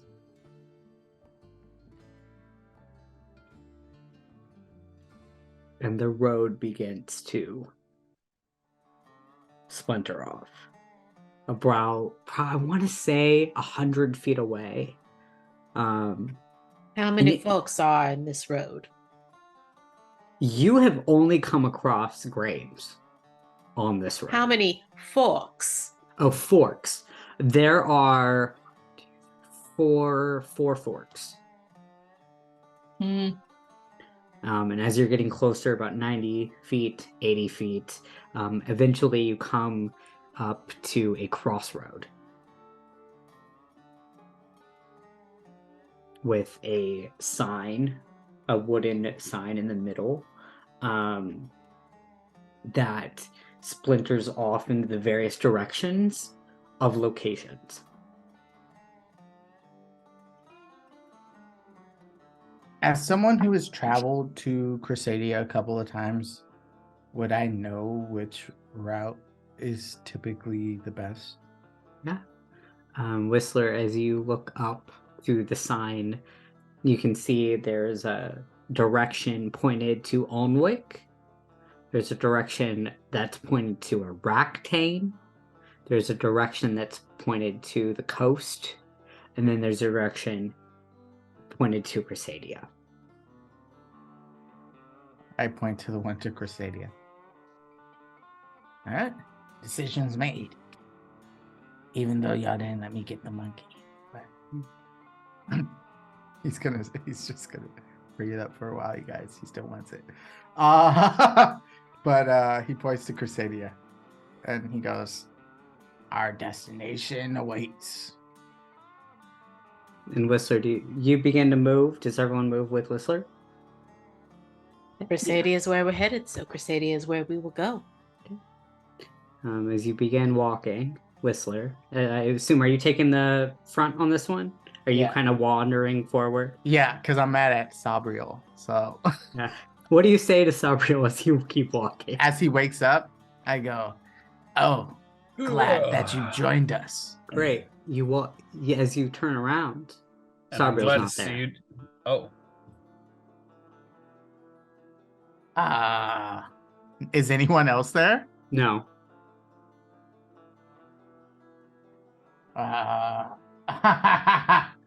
All right, everyone. That's funny. I know I'm being kind of a jerk. You can come out now. Haha. Hello? You just hear the cicadas and crickets. I want to look for tracks. Okay. As you look for tracks, go ahead and roll an investigation check. Mm-hmm. You hear That's the... a 16. That is good. Yeah, I like this. 16. You hear, as you're looking around for tracks, various toads, kind of, Mm-hmm. broke, and there are no tracks. Only yours. All right. Something weird's going on here.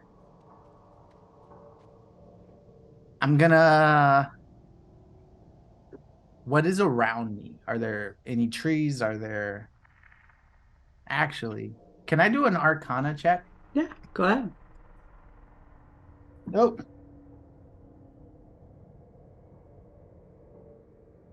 That's a good old 14. Ready? Making an Arcana check. It's nothing magical that you Hmm. can sense. Would I know anything about like this happening to other people? I've traveled this before. Why? Like, I'm so confused. Yeah, go ahead and roll a history check. All right. History. 16. You have traveled this way and you've passed by these signs before, and you look around. You're still in the same place. There's still the signs that point in the direction. You're still on the crossroads. And haven't really heard of anything happening. All right. What I'm gonna do then is I'm gonna look for a good hiding place. Okay. And I'm going to stay in this area because if I go too far away from everyone else, if they do come back, because I mean, assuming that he's now checked for magic and he's checked for tracks, like whatever's happening is odd. They might be like behind him and maybe he just was oblivious to it, even though that doesn't make sense. He's gonna try to do that. So I'm a stealth and try to like find a place to hide near here. Ooh. 27. 27. Oh yeah. Where would you like to go? A tree nearby the road. Okay. Do you go into the crops? I do not go into the crops because I didn't want to steal from the crops. I don't want to mess with someone's land. But I would like. There are no trees that are on this road. You have the crops. You have the crops in the various locations. You can see that there are kind of some trees inside the crops. Inside the crops. The only thing that's here is just this sign pointed in the direction. But there's no really anywhere to hide unless it's the crops. Then I'm gonna jump on the top of the sign. Great. And look out. Okay. So instead of being sneaky out, that's what I'm gonna do. I'm gonna wait here like a creepy bird. So as you go ahead and give me an acrobatics or athletics check as you are going to start climbing this sign. That's a nat 20 for a 27. 27. Great. That's my third tonight. I was gonna say, What did you do to your dice before we played this game? I actually just changed dice because I dropped one of them on the floor. As this is a you're different climbing onto this sign, the wood of the feathers, as you're climbing up, becomes hemp rope. And as you climb up, your feet that you are kind of climbing up on this sign hits rock. And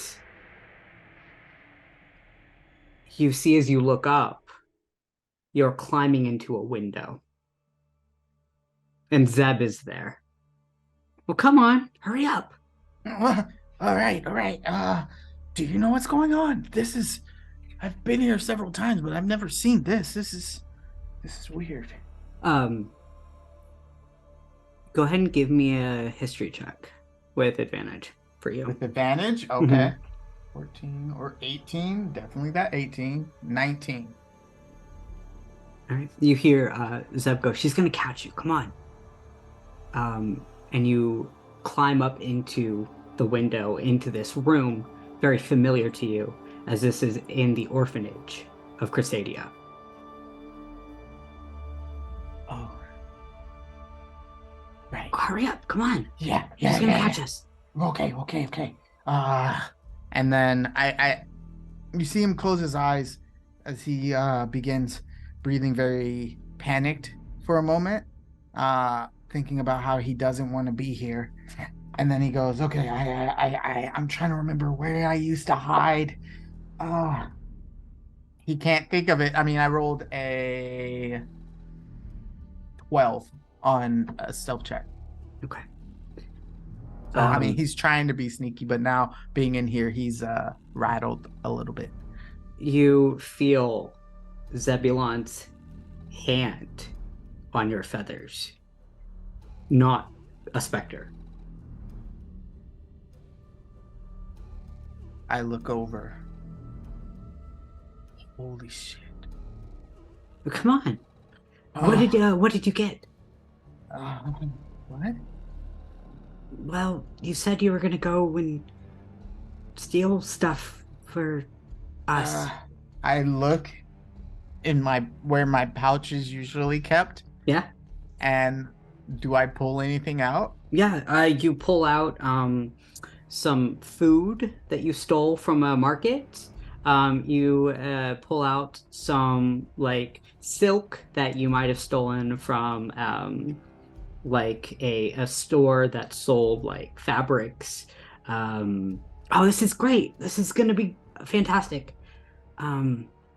It's very dark outside. It's very late. And you start piecing this together. You're in a memory. Yeah. Oh. All right. This is strange. All right. We need to get back to our rooms, don't we?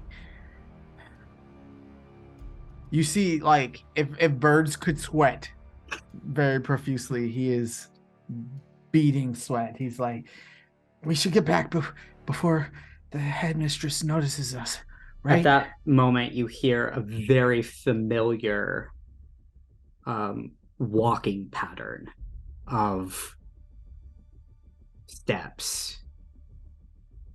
And you know this to be the headmistress. She's here. Well, hide. Right. Let's say 25. 25, sorry.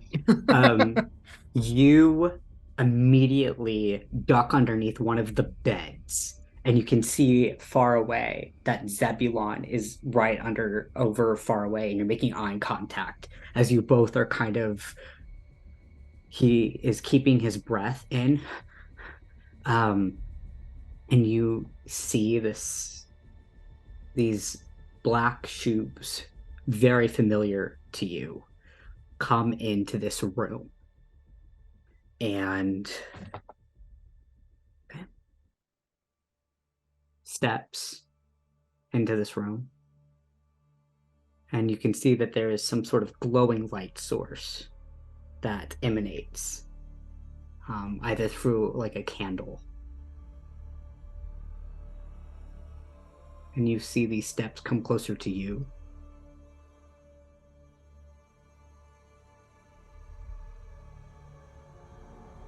Izzy, as you are walking and you are following Whistler, you look off to your side to make a comment to Wythe, and she's not there. Willow? Wythe?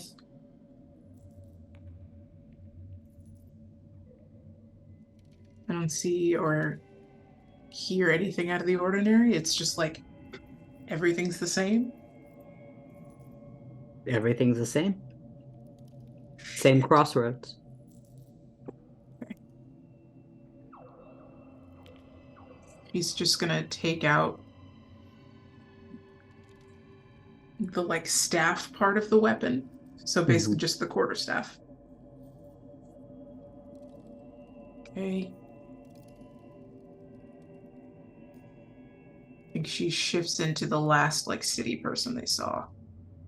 Okay.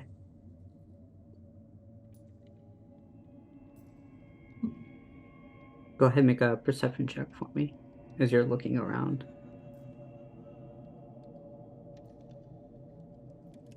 That's a 15. Okay. Looking around,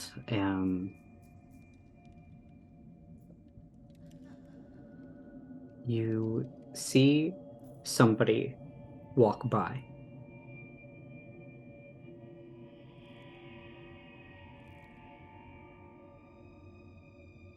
They look like they are they walking with purpose, or does it look like something's happening with them too?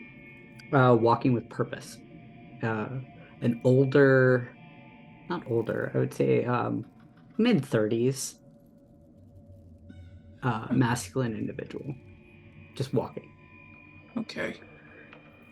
She's gonna go up to them with this new form. Excuse me, I'm looking for the orphanage. Maybe you can point me in that direction. I think I got lost somewhere. Turning around, you, Izzy? And this is your brother, Rudbeck. Oh my gosh. And what are you doing here?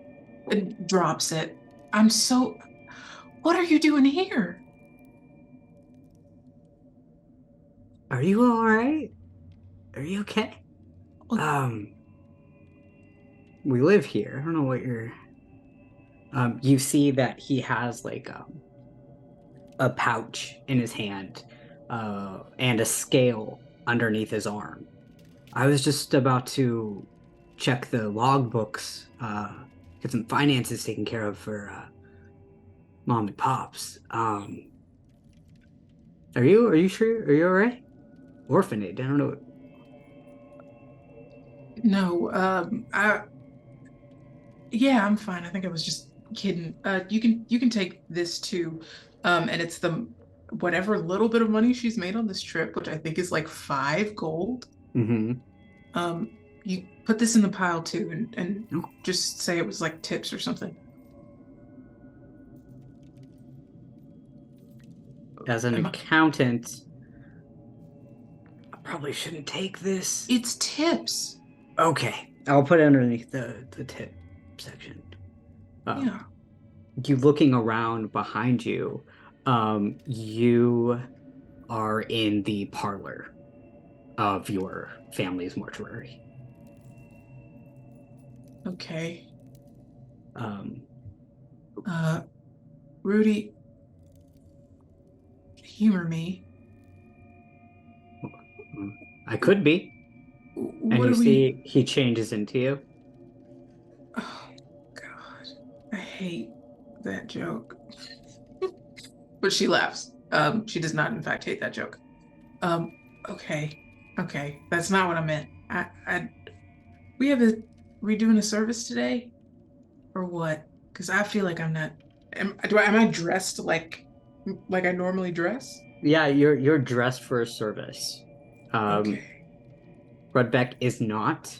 I know I need to get ready. And you see running in is a very young child, followed by another like woman who's kind of running, and she's calling out to him and says, "Toos, you need to get ready right now. Your grandparents are going to be so upset with me."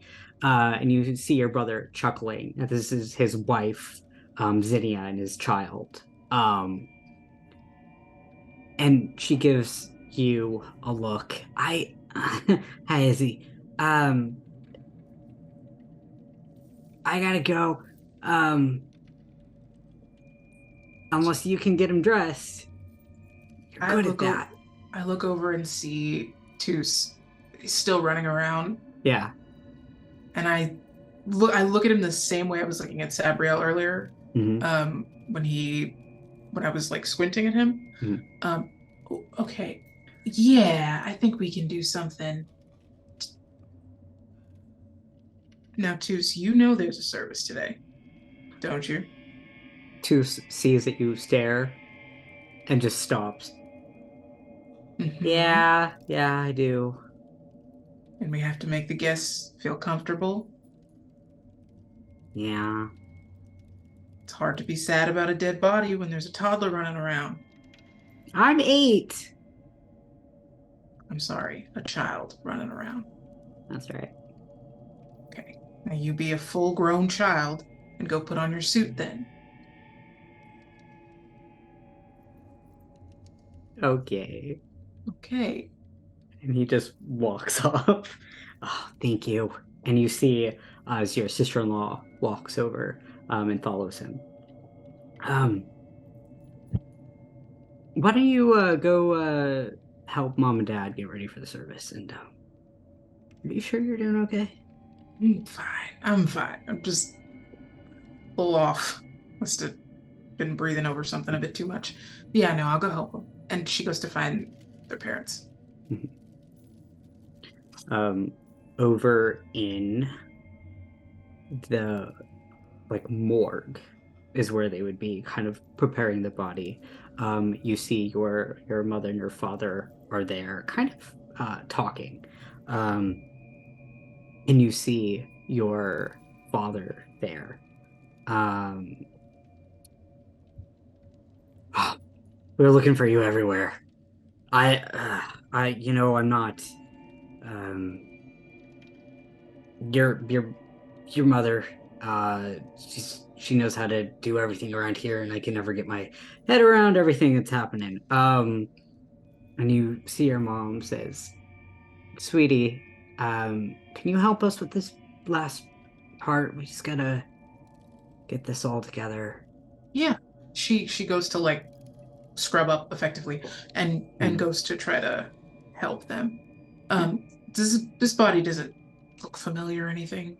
It's just normal. Yes, this body does look familiar. This is one of the last bodies that you helped your parents live with before you left. And you're kind of reliving that last memory.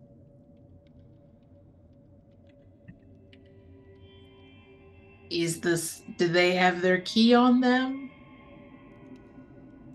They would. Okay. In this moment, they do. She's gonna turn to her parents. You know what? You guys worry about the people. They're gonna start arriving soon. I'll finish up. It'll be fine. They leave. Okay. Yeah. And you see that your mom is a little frantic trying to get all the preparations together. She walks out and starts listing all the other things that they need to do. And you are here with this body in the morgue. Izzy deflates and does what she says. She finishes the job and then starts to stare kind of hard for a minute, past the body, and thinks about how stressed her brother looked about money Mhm. and reaches into the body's like chest pocket Mm-hmm. for the soul key. As you look over, they do still have their soul key. You don't mind if I take this, right? Of course you don't. You'll go wherever you're going, either way.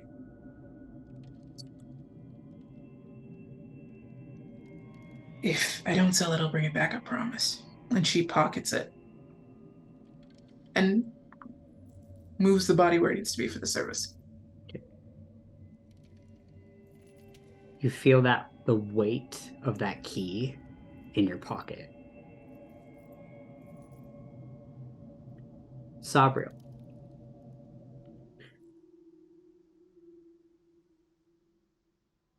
Coming upon this crossroad, you kind of come out of your Eternal's March. There's no one around. The hell? And he's just gonna like look over at his shoulder and be like, where is everyone? Are there any spirits around me? No, So that's first. it's quiet, except for the cicadas, some frogs, crickets.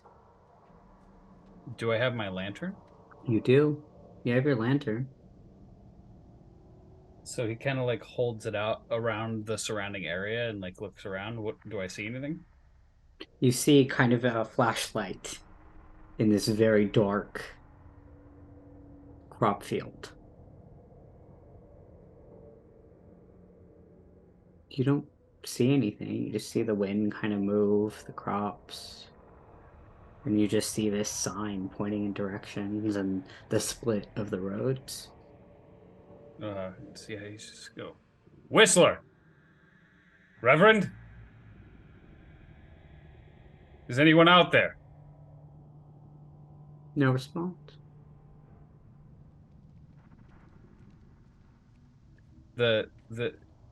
He expects like other people to kind of wander away, but the fact that he doesn't have any spirits following him is like an oh shit moment. They're going around messing stuff up, so he's immediately just going to start like searching around for whatever is going on. As you start to search around and you wander, do you go into the crops? Do I see any tracks or anything? No, no tracks.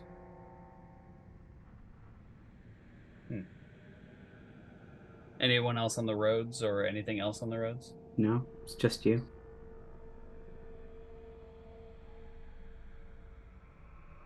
Yeah, I mean, he's going to shine his light into the crops to see if maybe they went in to get more corn. Okay.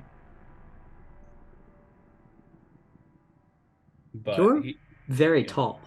Yeah. And so these crops only have maybe a foot or two on you. And if you go on your heels, you can see above. Do I see any crops moving?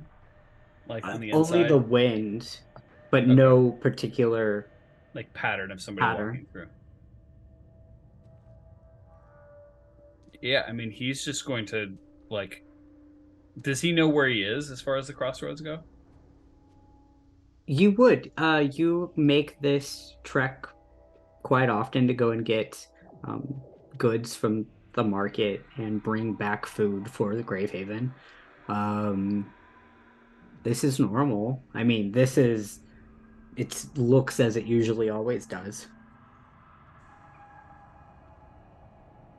He's going to assume that he probably left them behind at some point and they got held up by something, so he's going to start walking back along the path. So as you walk back along the path, you start to smell burning. And as you look down, you can see ash falling on your I can actually see ash. You can actually see ash falling on your armor with your eyes. He is like turning his hand over and looking at his hand and then touching. As you Like- look at your hand, it does not have scarring on it. It's younger. What is happening? And he one of the first things he does is feel his eyes, and they're still there. They're still there. Is he wearing his armor? You do have armor on. Okay. You have like a chainmail situation. Okay, so it's not his normal armor. It is not his normal armor. Yeah, at this point he's like kind of freaking out, and he's gonna keep going further along the path, trying to find out where this fire is. Okay. As you pick up the pace, you feel heat of a fire. Do I see it? You do. You see there's fire embers down ahead, and ash is still falling. It's Yeah. still the crossroads, but there is fire. He's gonna run to the crossroads and run towards the fire and see if anyone needs help. Okay. As you run to this fire, there's a familiar voice to you, shouting, "Sabriel, we need to get you out of here now." Would I recognize the voice? Yes, Who is it? this is your brother. That's not a voice he's heard in a very, very long time. Mhm. Brother, what? We have no time to discuss. They're here now. We need to get you out of here. Who is here? They attacked. We're under siege. The Dwarf Empire is here. And you see, looking around, you are insolvent in the Raldorian Empire, in the city that you grew up. And you see this very familiar banner with a lantern on it that is catching fire of your family's homeland.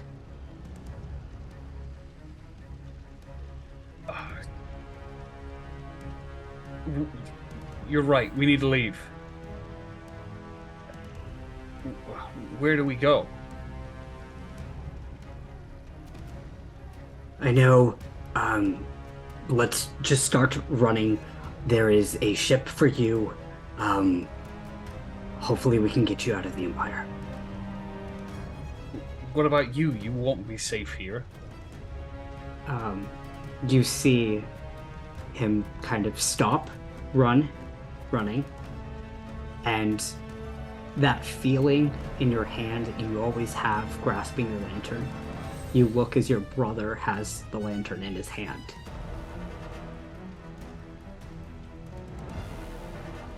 What are you doing with that? That can hurt you. You can't have that. What do you... There's no time to explain. We need to run. We need to go. Why are you acting this way? Because none of this makes any sense.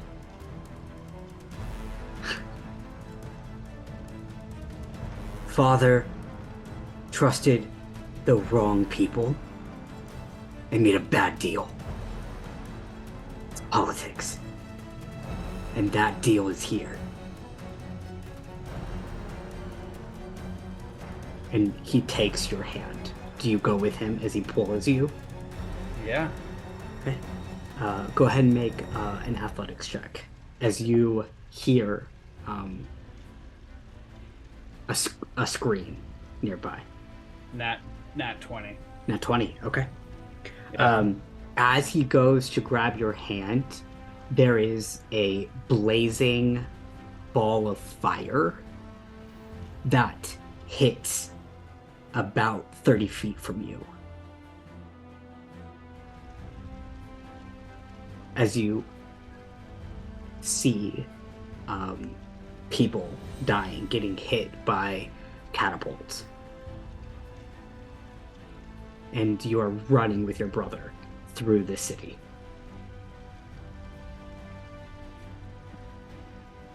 Yeah, he's just horrified at this point because... Does SABRIEL remember this happening? Yes. Like, this is a memory. yeah, so he's really young at this point. Yeah. Okay, yeah, because he's only like 5 or 6 when oh my god. So so he's looking up at his brother then. This isn't a memory that SABRIEL has thought of in a very, very long time because he was so young. So yeah, he just gets this overwhelming fear again as this memory floods back into him, and he's just terrified. And like you see tears start to form in his eyes, and he's like trying to block them out so his brother doesn't see, and all of these emotions and memories start flooding back to him as he's being pulled away. And yeah, he just keeps going with his brother and is trying not to look around him. You run through your homeland of your city, and you see the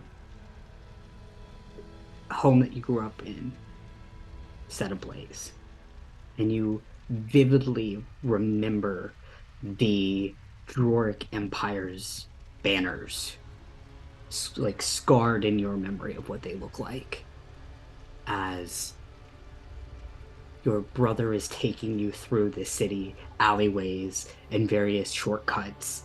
You see your brother fighting. You remember him fighting these Doric soldiers, as you would cut around a corner and a Doric soldier would try to take on your brother.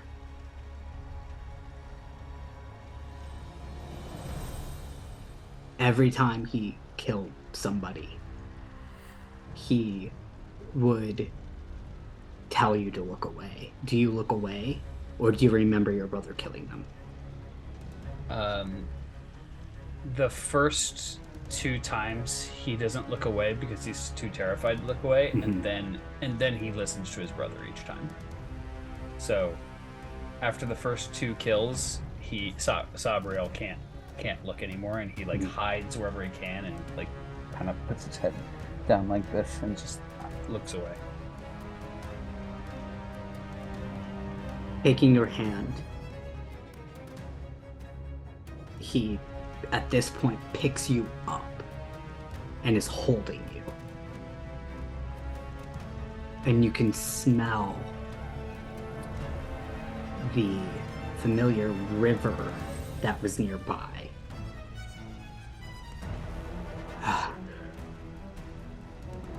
Okay. They're going to take care of you. We will send for you when we can. And Father is going to make this right. I'm going to make this right. SABRIEL is gonna run up and hug his brother around his legs. I don't want to go without you. I don't want to leave. You see another familiar figure. This would have been someone that is like a teacher or a mentor to you. Take your hand and start to lead you to the boats. He's just gonna start screaming and crying and trying to pull away and go back to his brother. Go ahead and make a athletics check for me.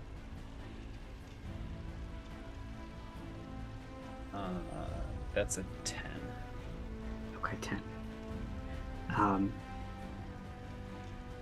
You break hold of this person who's trying to lead you, running up to your brother and giving him a hug. He is just as you remember him, tall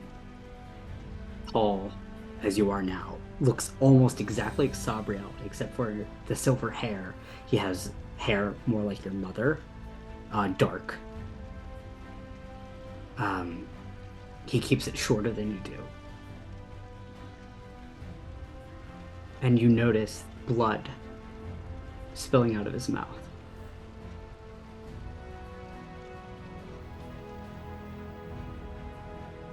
And he just, like, takes a step back, horrified. You're hurt.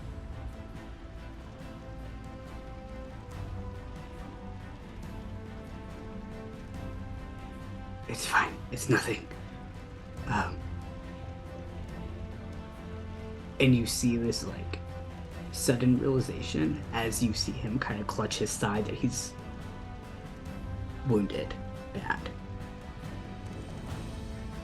And you hear him, "No, I can do this. No." In a familiar way of talking to the souls as you do.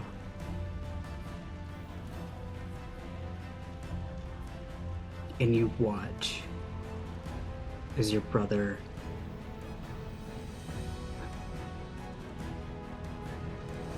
looks up at the mentor that's leading you away and hands them the lantern. And looks at you, says, "SABRIEL,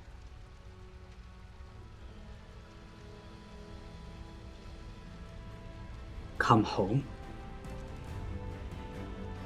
and we will welcome you with open arms. And hold fast the light."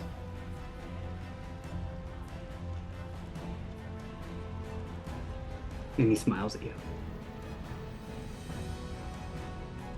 SABRIEL's just crying and, like, is out of energy at this point, trying to pull away, and is pretty much just being dragged. As this mentor drags you away, holding your family's lantern in their hand. You get on the ship.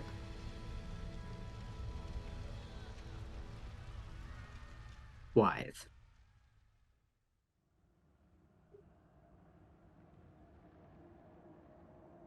Cool. Let's... Okay.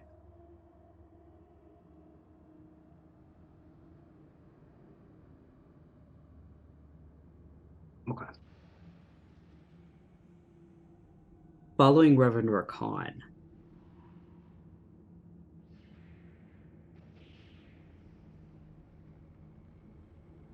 you go to say something, and Reverend VARKAN is not there.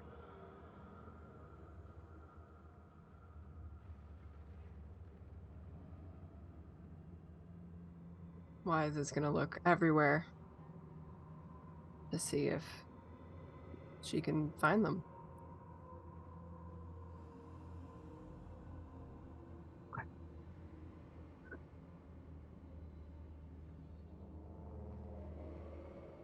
The footsteps that you were following of Reverend VARKAN and Whistler, you no longer hear them. And you only hear the cicadas and the frogs. And you look up and the sky is full of stars. It's very, very dark here.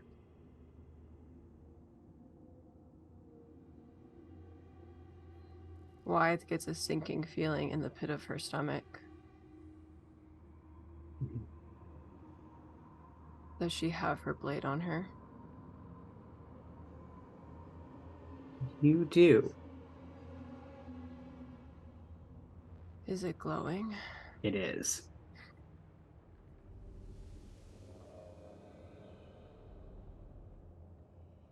WYTHE immediately tries to disguise herself.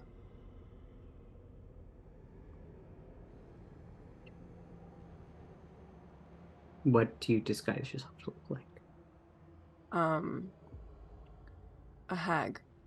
A hag.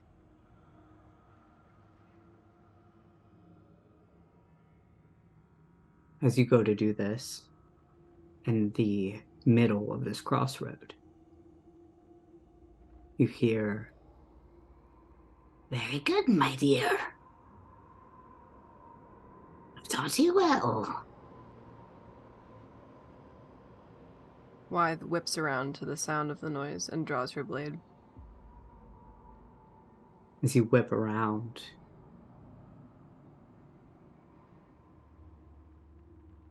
you smell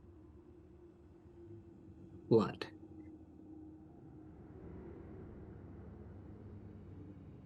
But no one is behind you, and you are still in this crossroad.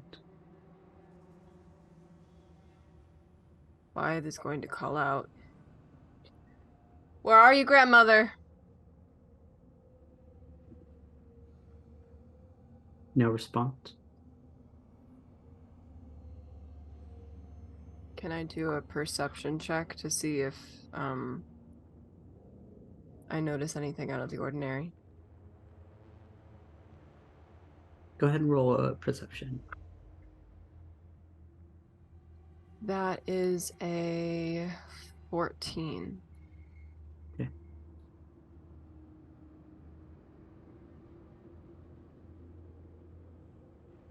Do you stay on the road?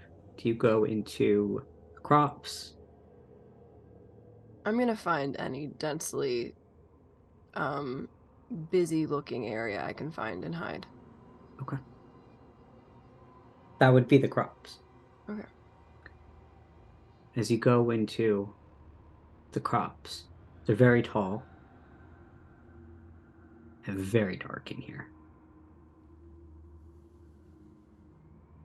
There's no way to see. I As don't you really push need to see, I guess, do I? I believe I- yes, you have dark vision, I believe. Yeah. I do. Using your dark vision, with your eyes adjusting, you only see the crop in front of you as you are pushing through. It's very dense and thick in here. Can I hear anyone following me? No, no one's following you.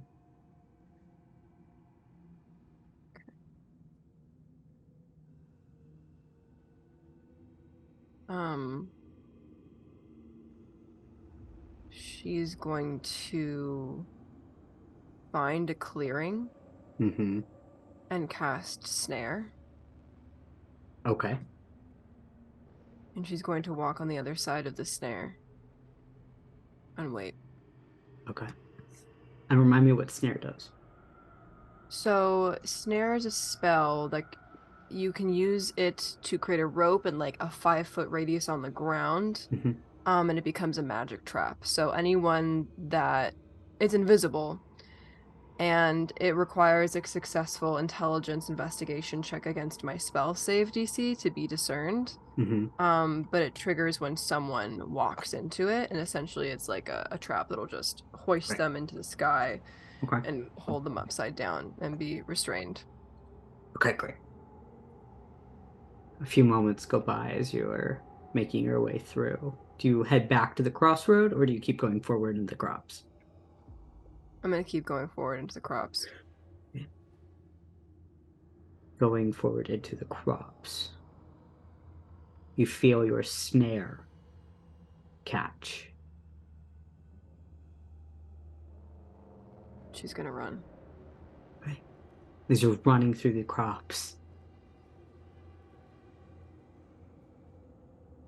pushing through, you come upon a woods. It's very cold here, very misty. The humidity is gone. It's only this ground fog. Would I recognize the trees? You do.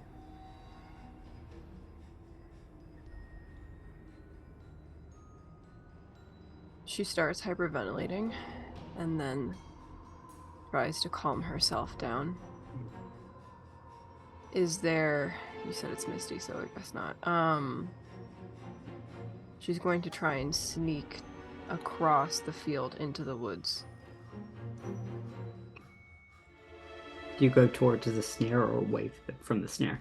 I'm getting as far away from the snare as possible. So as you go kind of around, go ahead and make a stealth check. Me realizing my stealth modifier is +0. That's an 11.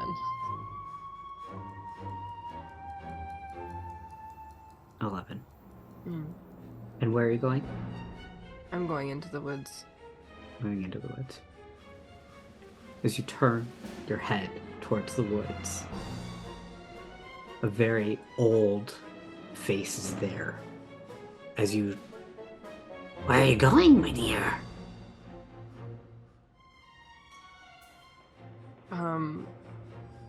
What is Wythe wearing right now? Is she back in, how old is she? You are probably 3 to 4 years younger. Okay. So you see Wythe. Her hat is gone. And she wears nothing but rags. Covering her entire body. And you see a crown coming out of her temples and reaching around the back of her skull. And you would recognize the branches as Aswythe branches sprouting from her temple. She looks at her grandmother and she feigns a smile. I was just playing hide and seek. I thought it would be fun. Well, I found you. Should we go see what you caught? And she takes your hand aggressively. And without answering her, she starts to lead you towards the snare.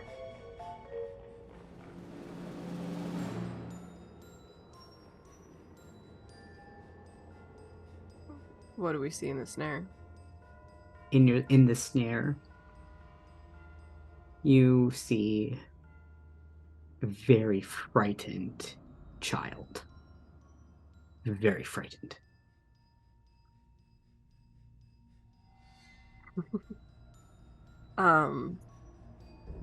Wythe tries to break free from her grandmother's grasp and dispel her snare. Okay. As the snare dispels, your grandmother allows you to let go. And this very terrified child starts crying. Just sits there on the ground. Wythe is going to go attempt to comfort the child, and when she hugs it, she brings it in close and she whispers, I need you to run as fast as you can in the opposite direction. When I let go, make a break for it. And she's going to prepare a spell. Okay. She's going to prepare, let's find out. Witch Bolt. Okay. So if her grandmother tries to go after the child, she will cast Witch Bolt on her grandmother. Okay.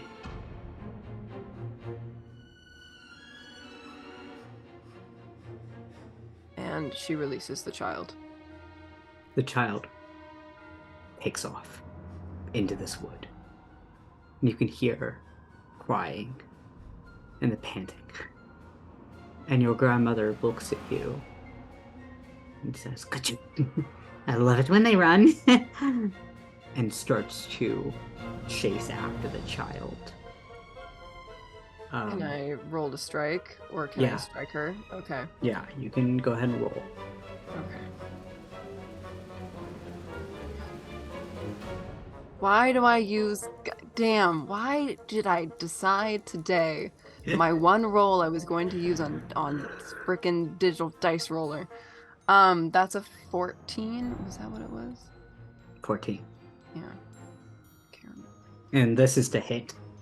That's to hit. That does not hit.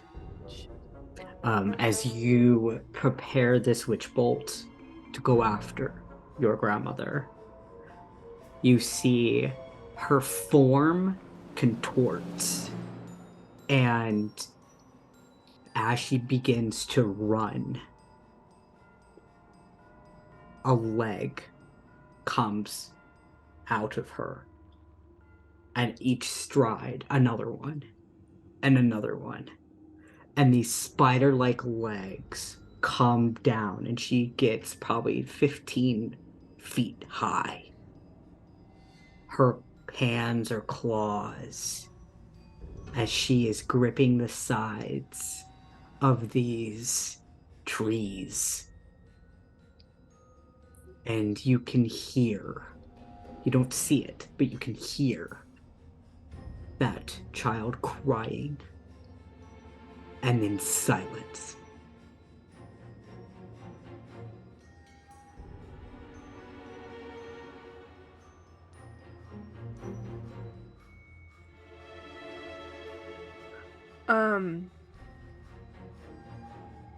You see Wise kind of sink to the ground.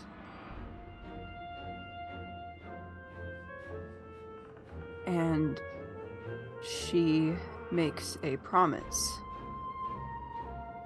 And she digs her hands into the dirt. And she says, I will never let anything happen to anyone like that ever again. No one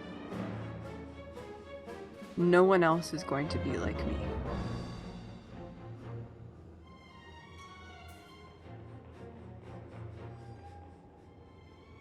Reverend VARKAN.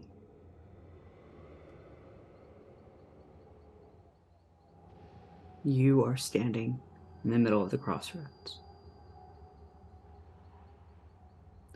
I need you to make a wisdom saving throw.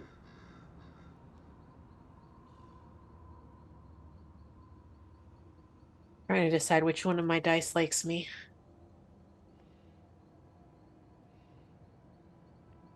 Not this one. God, that's a crap roll. Yeah, 12.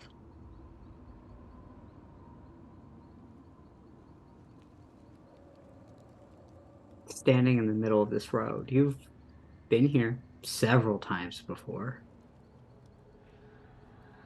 It's different. Something's weird. Something's off.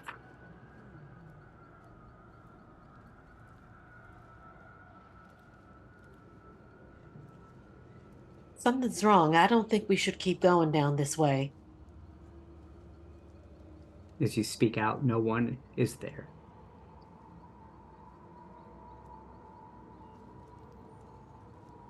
Hello? Whistler? SABRIEL? What?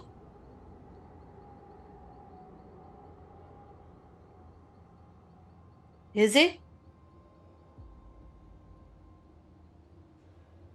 No response.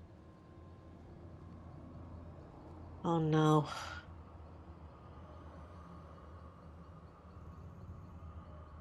Something is very, very wrong.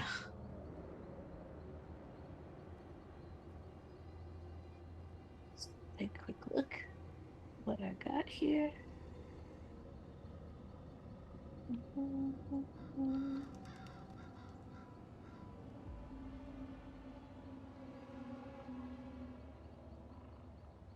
Nothing. Wonderful.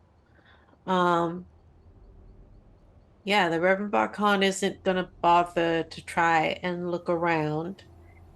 I imagine they don't feel anything, like no feet trampling on the path or anything like that. No? You're all alone.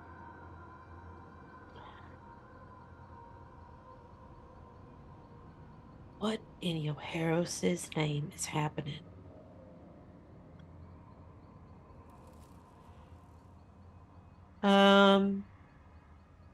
What does Reverend VARKAN sense in general?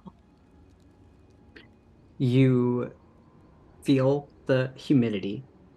You smell the crops, the dirt. You hear the cicadas. You hear the croaking of frogs. You hear the occasional buzzing mosquito that is not interested in you. God, that would be great in real life.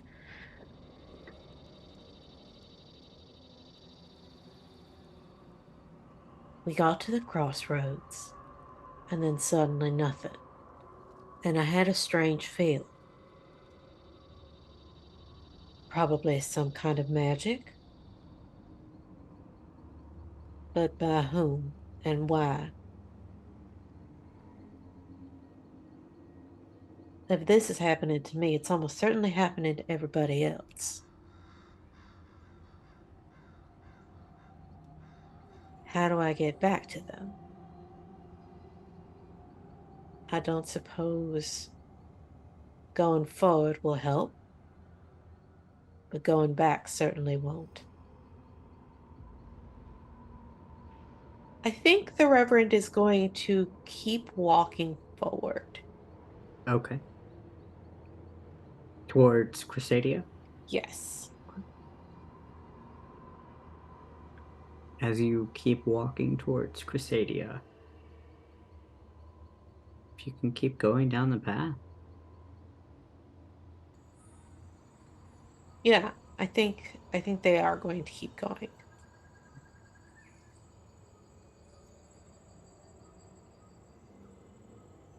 One foot after the other, walking to Crescedia.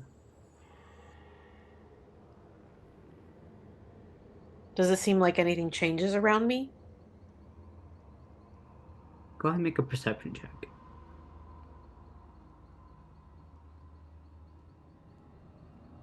21. Everything seems to be the same as it always is. They might have wandered off into the crops. They were just here. Well, everybody knows where it is we're going. So if I just keep heading in that direction, eventually I'm bound to run into them or them into me.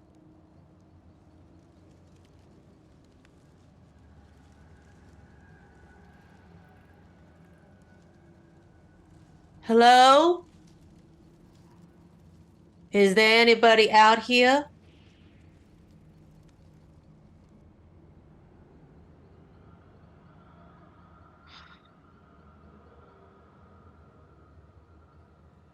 I mean, the Reverend doesn't really know what to do. Like there doesn't seem to be anybody around. I think they are like they're smart enough to know something weird is happening.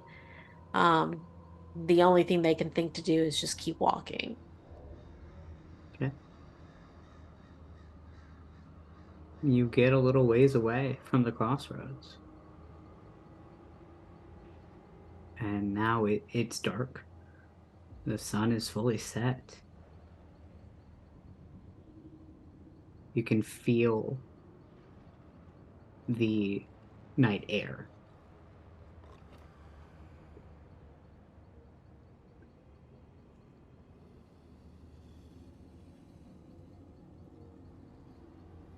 Well, I really don't rightly know what to do. My friends are missing. I'm not lost, but I certainly don't know which way I should go. What is happening? What is this? Yo, Haros, I don't suppose you could be of any help in the moment. No, I didn't think so. You can roll a religion check if you'd like to. Sure. As you make a prayer. I think I could like actually sit down and just pop off my commune with patron spell. It's Okay. like just sit here for 10 minutes and or sit here for a minute and cast it. Yeah, so you sit down and off to the side of this road, and what would you like to say? Yo, Harris, something appears to be amiss, and I don't know that I have the power to fully comprehend what it is. I'm lost. My friends are lost. I thought I knew where I was going. Now I'm not so sure.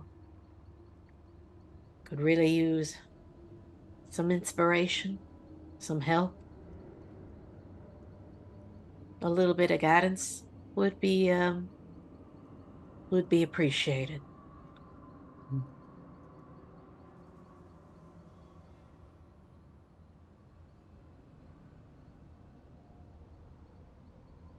Hmm.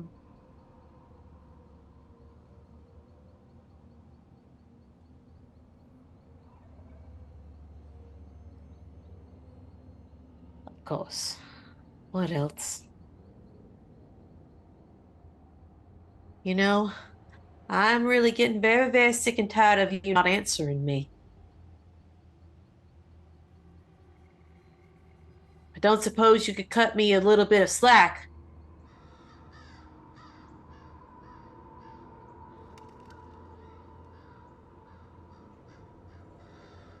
You know, there are days that I wonder why I'm still holding on.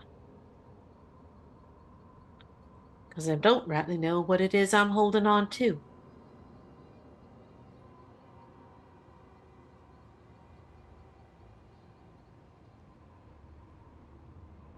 Just one prayer. Just one answer. It's really all I want.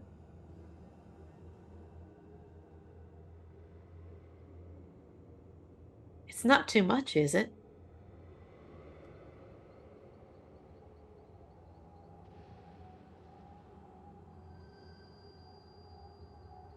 Reverend VARKAN, as you sit here alone on the way to Crescedia,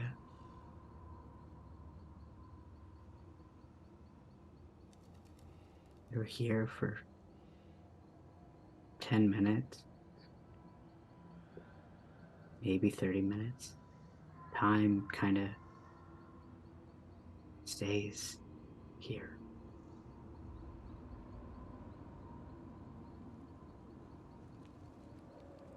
Then you hear, "Call!" from up above, a raven.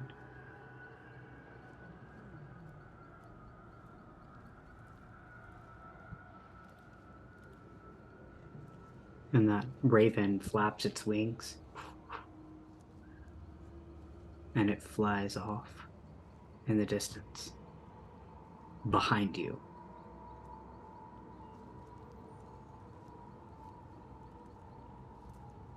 I think the Reverend is. Can they see the direction it's going in? You can only hear it. Oh. Yeah, I think the Reverend just kind of chuckles to themselves. And they kind of stand up. And if they can hear the direction the call is coming from, I think they'd follow it. Okay. Going in the direction of that raven, you feel plants in front of you.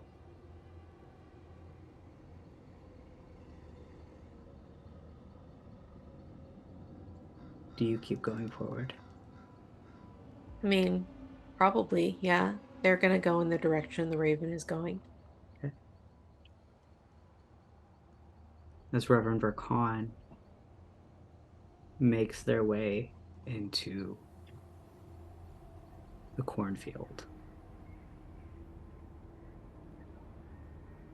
that is where we're going to end tonight's episode of Gravehaven. Llama. Yeah, Trauma. All of us. As you are all God damn it, Finn. actually stuck in your own personal hells. Yeah. Yeah. Thanks so much for watching Gravehaven, y'all. That's a wrap. It's a wrap. We did it. We did We it. s- We did it. We successfully beat Dungeons and Dragons. The key to all of it was Roscoe. You Yeah, all would have man. been, you all would have been fine. Is that what caused all of this?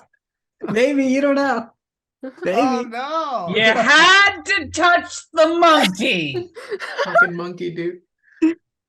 All right. So we're gonna go around the table, introduce Mhm. yourselves, and tell us what kind of projects you were interested in and what you're coming out with. We're gonna start with Aki. Hi, everybody. I'm Aki. You can find me on Twitter, Instagram, and Hive at Mixgenie in a Bottle. That's MXGINIINABOTTLE. And this is what I'm in. This is where you can find me. Randy.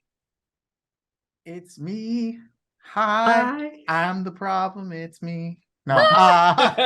So, hey everybody, I'm Randy Alvarenga. I apparently got cursed by an evil monkey Yeah. this episode. I in other streams that doesn't happen to me all the time. So, I mean, it'll be fun here to find out the consequences of that. But you can also follow me on other streams. For example, Edge of Legends on Wednesdays with two other great people here. I'm also doing Harbingers, which there may be some news there about release date for season 3 soon. And then I'm doing something else that I can't talk about yet, so I'm gonna shut up and just follow me on Twitter to find out more. Oh, Roller Raja, that's ROLLERRAJA. Come on. Sydney. Hello, my name is Sidney Rubino. You can find me all over the internet at Sidney Rubino, Instagram, TikTok, Twitter. I post different things to different platforms. Sometimes there's cross posting, but honestly, if you want the full experience, you should just follow me on all of it. I do a lot of stuff. But speaking of the stuff that I do, Randy mentioned it, but of course, Wes, Randy, and I are on another stream together Wednesday nights, 8 p.m. Pacific Standard Time on the Not 20 Productions official channel on Twitch. For Edge of Legend, that's a Pathfinder 2nd edition homebrew show. It's our longest running campaign. We love it. It's my baby. So if you like the three of us and also some other amazing streamers and content creators and world builders and storytellers, come join us over there Wednesday nights, 8 p.m. We have a lot of fun. It's a good time. Come on over. And, Get on over here, you rascal. Wes. Hi, everybody. I'm Wes at Wes_IRL on all of your internet websites. If you like cosplay stuff, follow me on my Instagram. And like Sidney and Randy said, I'm also on the Nat 20 Productions official channel for Edge of Legend, where I play a very different character who, if you saw my eyes light up at the mention of homemade explosives, that character's why. He loves blowing things up and actually did a very big kaboom with the help of Randy's character the last episode. It was many booms happened, but it was great. So yeah, check us out. Zach. Okay, my name is Zach the Drac. You can find me under that name everywhere that matters. I'm mostly at Mayday Roleplay, playing a vampire in Las Vegas that makes bad decisions with her friends. However, I also play a secret agent sometimes that makes bad decisions with her friends. And yeah, bad decisions is the theme. And I'm over here doing the same. Yeah. Yee. Hi, I'm Finn. I do this.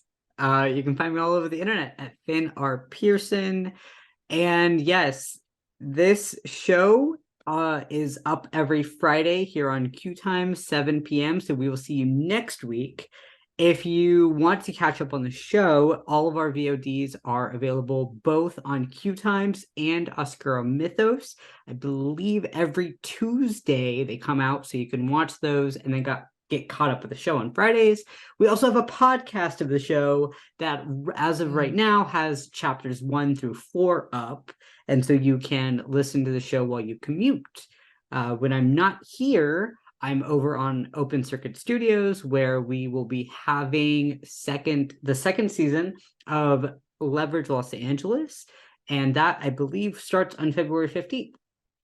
So thank you, everyone, for being here for the first half of wonderful lightheartedness and then the second half of trauma. So, and thank you to my wonderful cast. I love you all so much. Thank you for just being here. Okay, good night. Bye.